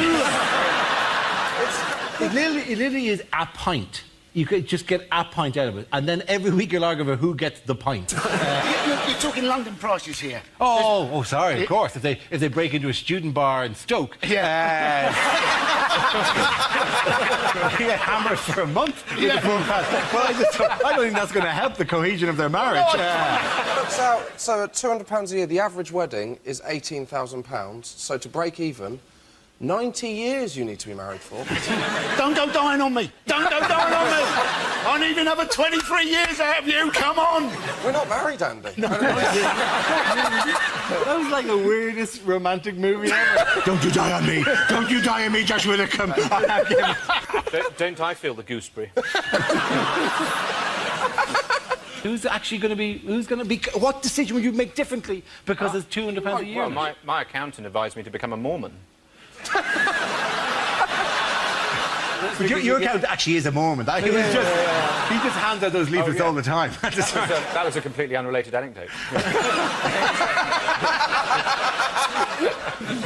It is weird because it's social policy, social engineering by dangling money in front of people. He hasn't dangled it in front of people, he's waved it in front of people and said, if you like it, then you should have put a ring on it. That's what he's done.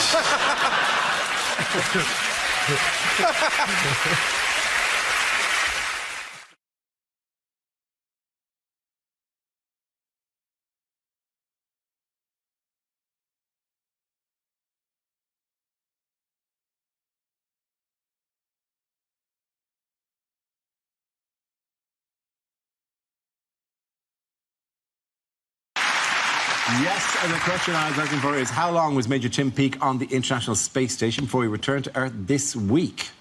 Yes, there he's in a deck chair, not doing a tap.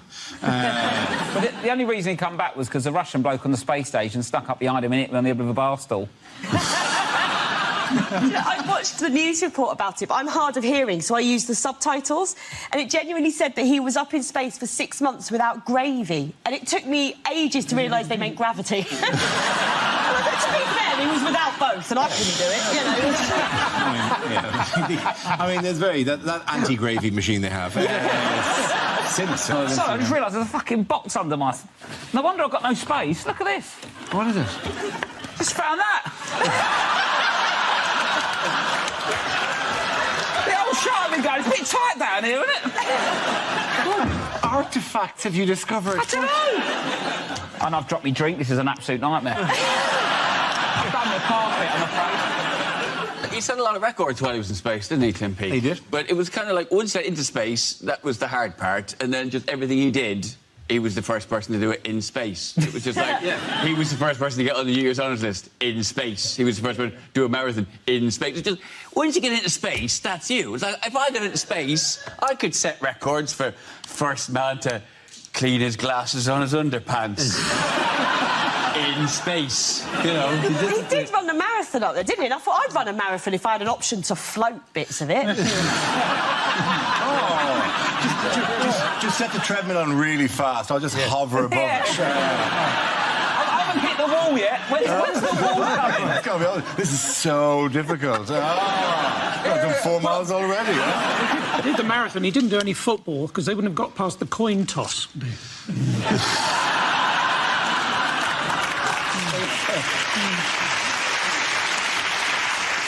What did he do up there? He did experiments up there. He basically did media. Oh, he didn't have the time to do experiments. Media. He did 6 months of experiments. What experiments did he do? 250 different experiments of different things in zero gravity, yeah. Robbie is a decent guy. Just... Don't you think the Americans are watching it, though? I mean, it's incredibly, you know, we're excited, but the Americans must be watching it going, you are literally 40 years behind us.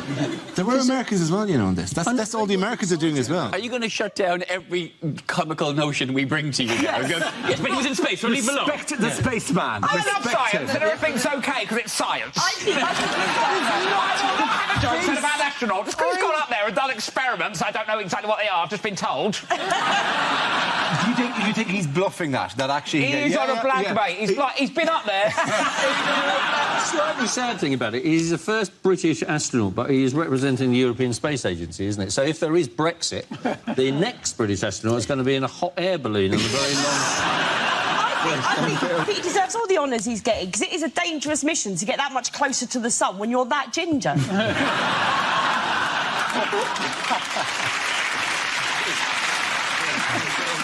It was sort of ridiculous that when the guy from the European Space Agency said, well, you know, how will he feel? He said, well, I think he's going to be a bit shocked by gravity. You think he's got a very short memory, isn't he? He's been up there 6 months, like, with no atmosphere, so to ease him back in, they've taken him to the new Top Gear studio. Take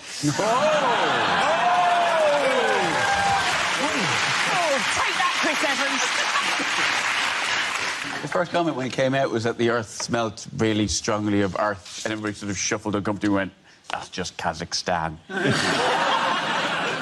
I like the way he said, I'm looking forward to spending some time with my wife and having my first shower for 6 months. Like, other way round, mate. Unless she likes him a bit gamey. So I'm the other way round. So how do they wash in space? They get a cloth. They wash just with a cloth. With a cloth, yeah. Dirty bastard. Just there. So would you like to go in space? Yeah, no, it's really... I found... Oh, hello. Jesus Christ. What's with the fucking flies? Oh, Tim Peake's not here, is he? Smelly bastard Tim Peake's not turned up for this.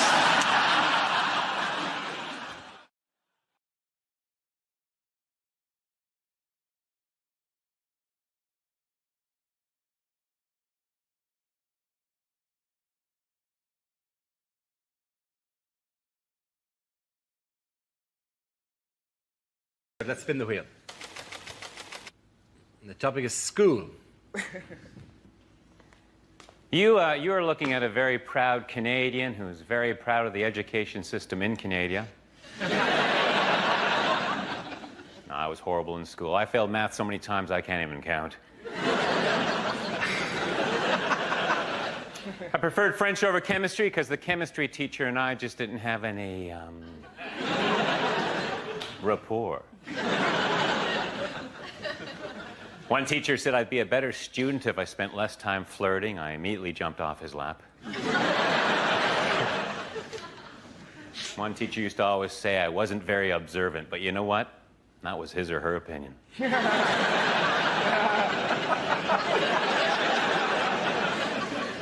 I was going to join the debating team, but someone talked me out of it. In high school, I was voted most likely to reminisce.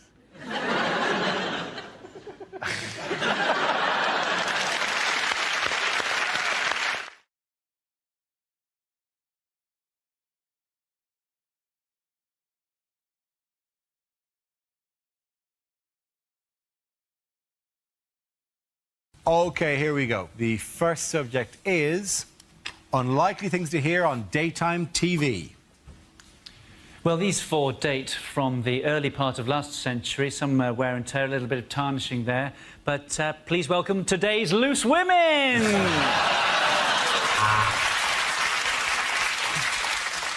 Welcome to Channel 4 Daytime. Or as you said to your boss this morning, working from home.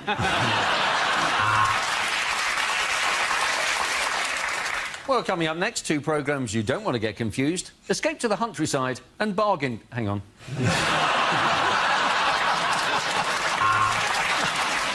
The next programme is Pointless. It's the Jeremy Kyle Show.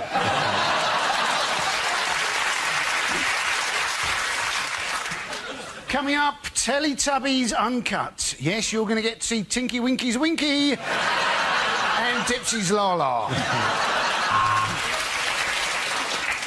Next, Judge Judy. I have. She's shit.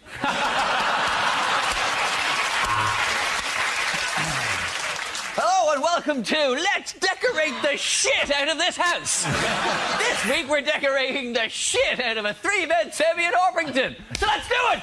Let's decorate the shit out of this house!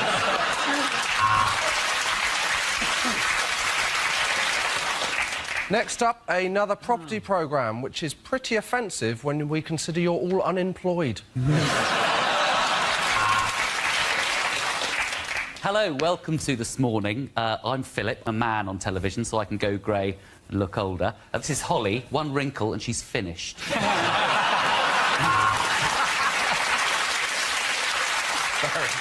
So David wanted to retire by the sea, so we advised him to buy in Norwich, because by the time he's retired, the sea will have come to him.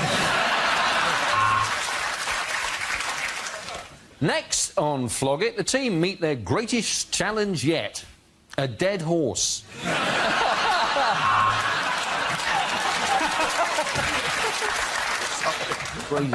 And now a trip round Dara O'Brien's head in Hare Hunters.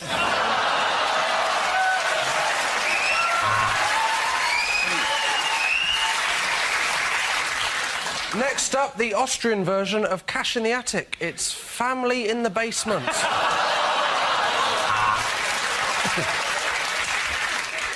Hello, and welcome to Let's Cook the Shit Out of Some Dinner! And now on BBC One, let's make an appointment with doctors. If we phone now, we may be able to see them next Thursday.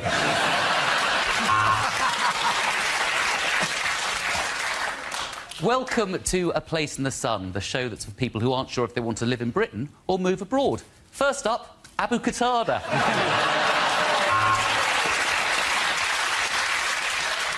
Next up on ITV3, it's a cutting-edge American drama. I'm only joking, it's Taggart again. Hello, and welcome to I'm gonna sell these antiques if it fucking kills me!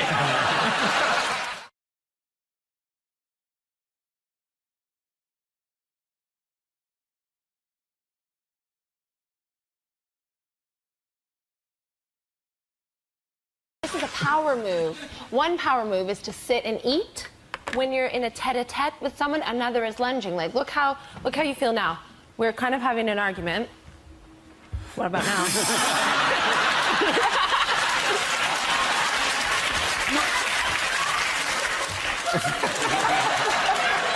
Then you know karate's on its way. Was it to eat? Was the other one, was it? Yeah. Okay.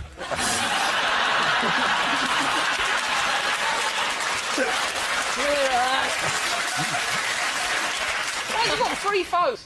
I know he's the president, he's got 3 phones. It's ridiculous, isn't it? He might have 3 phone calls. Fair enough. Yeah. In fairness, you think, though, he might have a secretary. Or one phone that was capable of taking many lives. So, yeah, it does seem unusual that he's going, I don't know, I'll try to find out. I got somebody else on the phone here. He's not happy with it. Wait a minute, wait on the line. Both of you wait on the line. I'm going to ring the other number. This isn't working for me. With Obama's foot on the desk, I think it'd be funny if a comedian on a panel show were to say, so Brock here, I'm going to put you on sneakerphone. I think that would be funny if a comedian on a panel show. I think it'd be funny. And speaking of the college, what is France's position? Doggy style. I've been there. OK. Well, can... Next topic. Yeah, because that topic's settled. Yeah.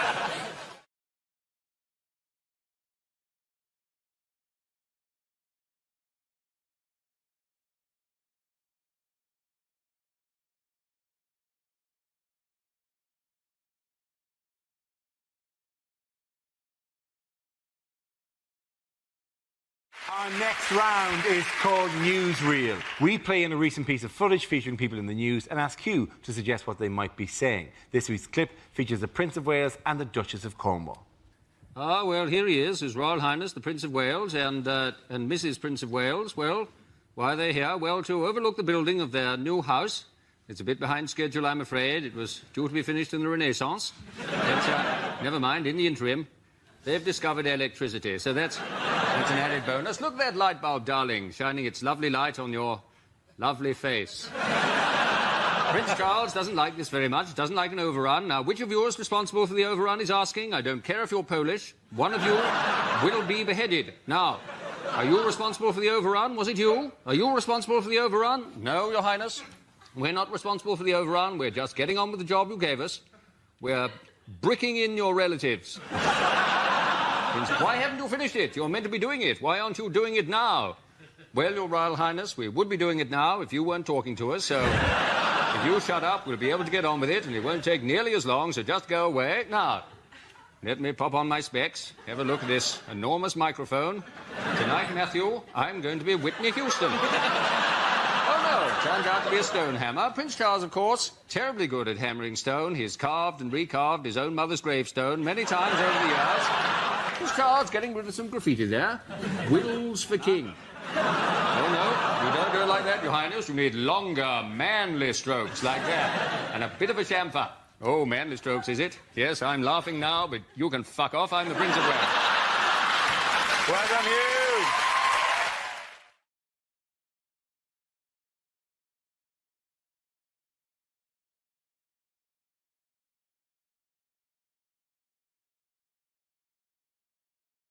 Politics, and the answer is 9%. What's the question?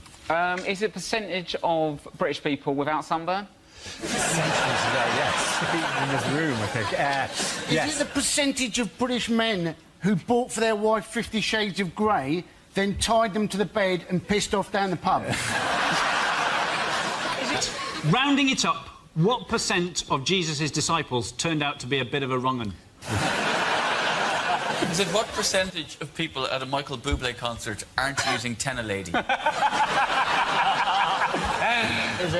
Is it what percentage of EDL members can spell EDL?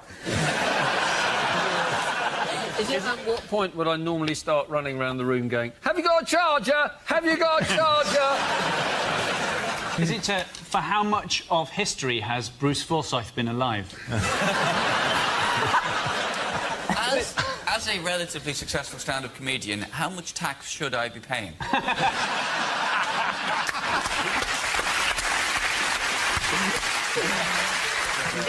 Is it the percentage of Talisa's phone book she didn't have to delete in custody? Are Edward Snowden's chances of making 40? Well, I'm not going to kill him. Are you sure you weren't initiating the murder of Edward Snowden? Unless this is a sleeper cell that I really hadn't known about. You've operating since 2000. You definitely offered me £100 backstage to kill Edward Snowden. It definitely happened. To be honest, you're a Geordie. You'll do anything for £100. What proportion of the UK electorate think UKIP is in fact a sleeping tablet? OK. OK. I know I say these words a lot. The real answer is... I need to use words. What gradient of hill makes Chris Froome go, that's a piece of piss? How many Glastonbury Festival goers are still chilling out in front of the pyramid stage? Is it how much of the show will be over by the time you get the correct answers to this? What percentage of this panel will still be alive when Dave show the final repeat of this episode? Amen, brother. I would like to... OK. Sorry, genuinely, the correct answer you can, please. Genuinely, yes. What percentage of people actually can't believe it's not butter?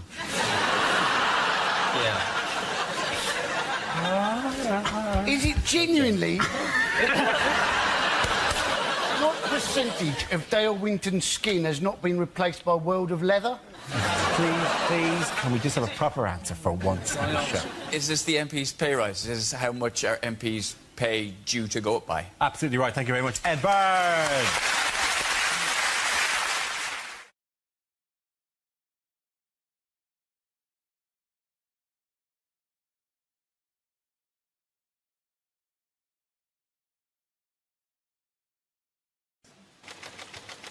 Now the topic is family. Oh, OK, fine. I did that run very well, didn't I? So, affording your own home is very difficult in today's climate. And recently, I've been forced to live with a couple. They're called Dad and Mum. And one thing that my parents' friends all like to let me know is that they are down with the pervs. They are down with the pervs. They love the pervs. And I'm gay. I'm gay. I don't know if I needed to explain that. Well, I say I'm gay. I hardly find the time. But... I mean, I'm a Gemini as well, but they don't get a parade. But the thing is, like, their friend, Les, wanted to come over and talk to me. Les comes over and he says, oh, Tom, I've got to tell you, right, my brother, he is gay now. Gay? Now? I mean, it sounded like he'd done an evening class and become a Pilates instructor. So oh, yeah, my brother, he's gay now, and he's ever so worried about telling me, He said, oh, I've got to tell you, Les, I'm gay, Les. I thought, gay, Les? That's complicated, isn't it? I didn't know you could be both. So I'm gay, Les. And I just said to him, Tom, oh, don't worry, bruv, there's one on every bus. Which I thought was a very confusing thing to say, because as far as I'm concerned, all the gays I know use Uber. Thank you very much, Tom. Well done. Give that round for stage to Tamara.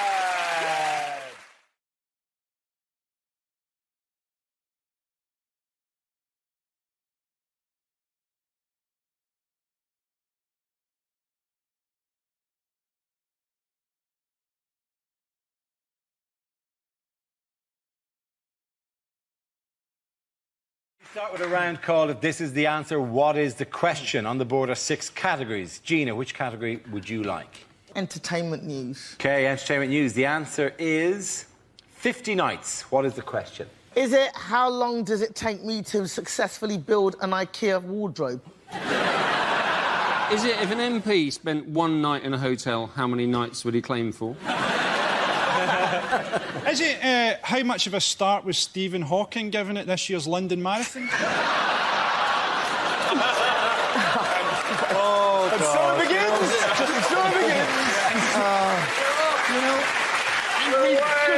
The show has been going 10 seconds.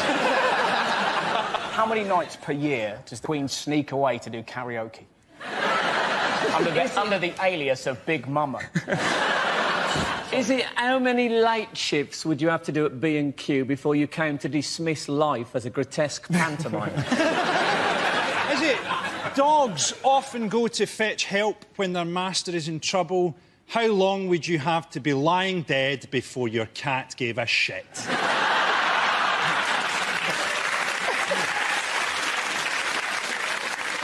How long has Jackie Smith's husband been sleeping in the conservatory? Is it how long would it take Nick Park to film a Wallace and Gromit porno? Is it... I like that, only working at night. How long did it take Lady Gaga to perfect tucking her penis between her legs?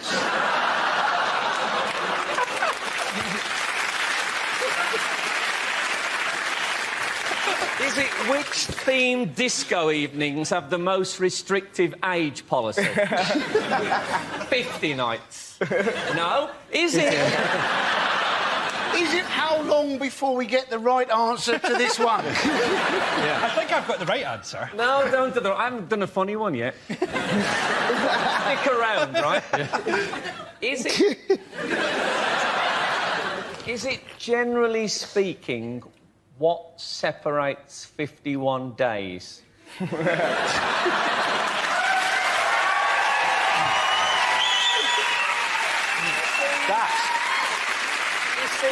You don't have to be rude. Is it the number of nights that Michael Jackson was going to play the O2 Arena? It is, of course, absolutely. Thank you very much, Dan.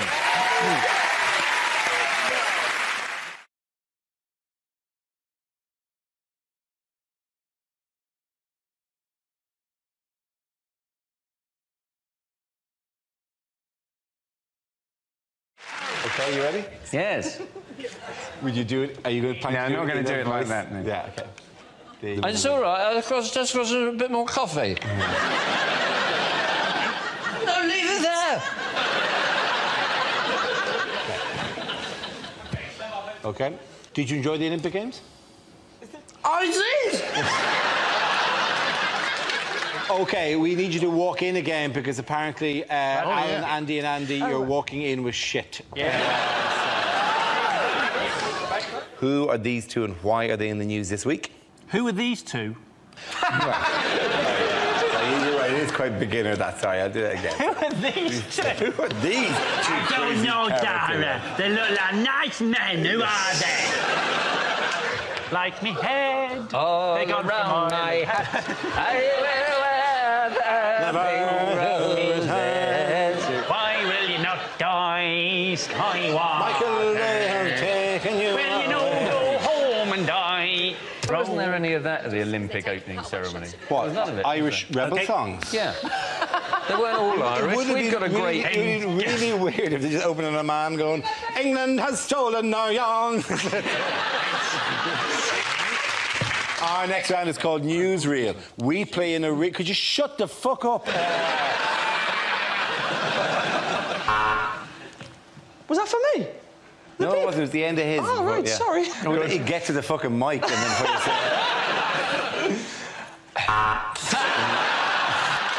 Well, this is the news that Ed Miliband has launched a campaign to make himself better known to voters, embracing his geek image and comprehensive school education.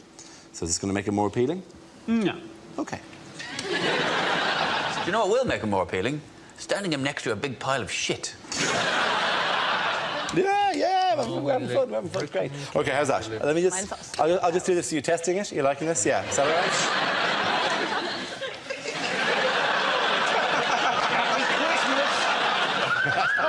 Oh, yeah. Too hot for TV. Yeah. How's that? Happy Christmas. Happy Christmas. This is the DVD your uncle bought you. Yeah.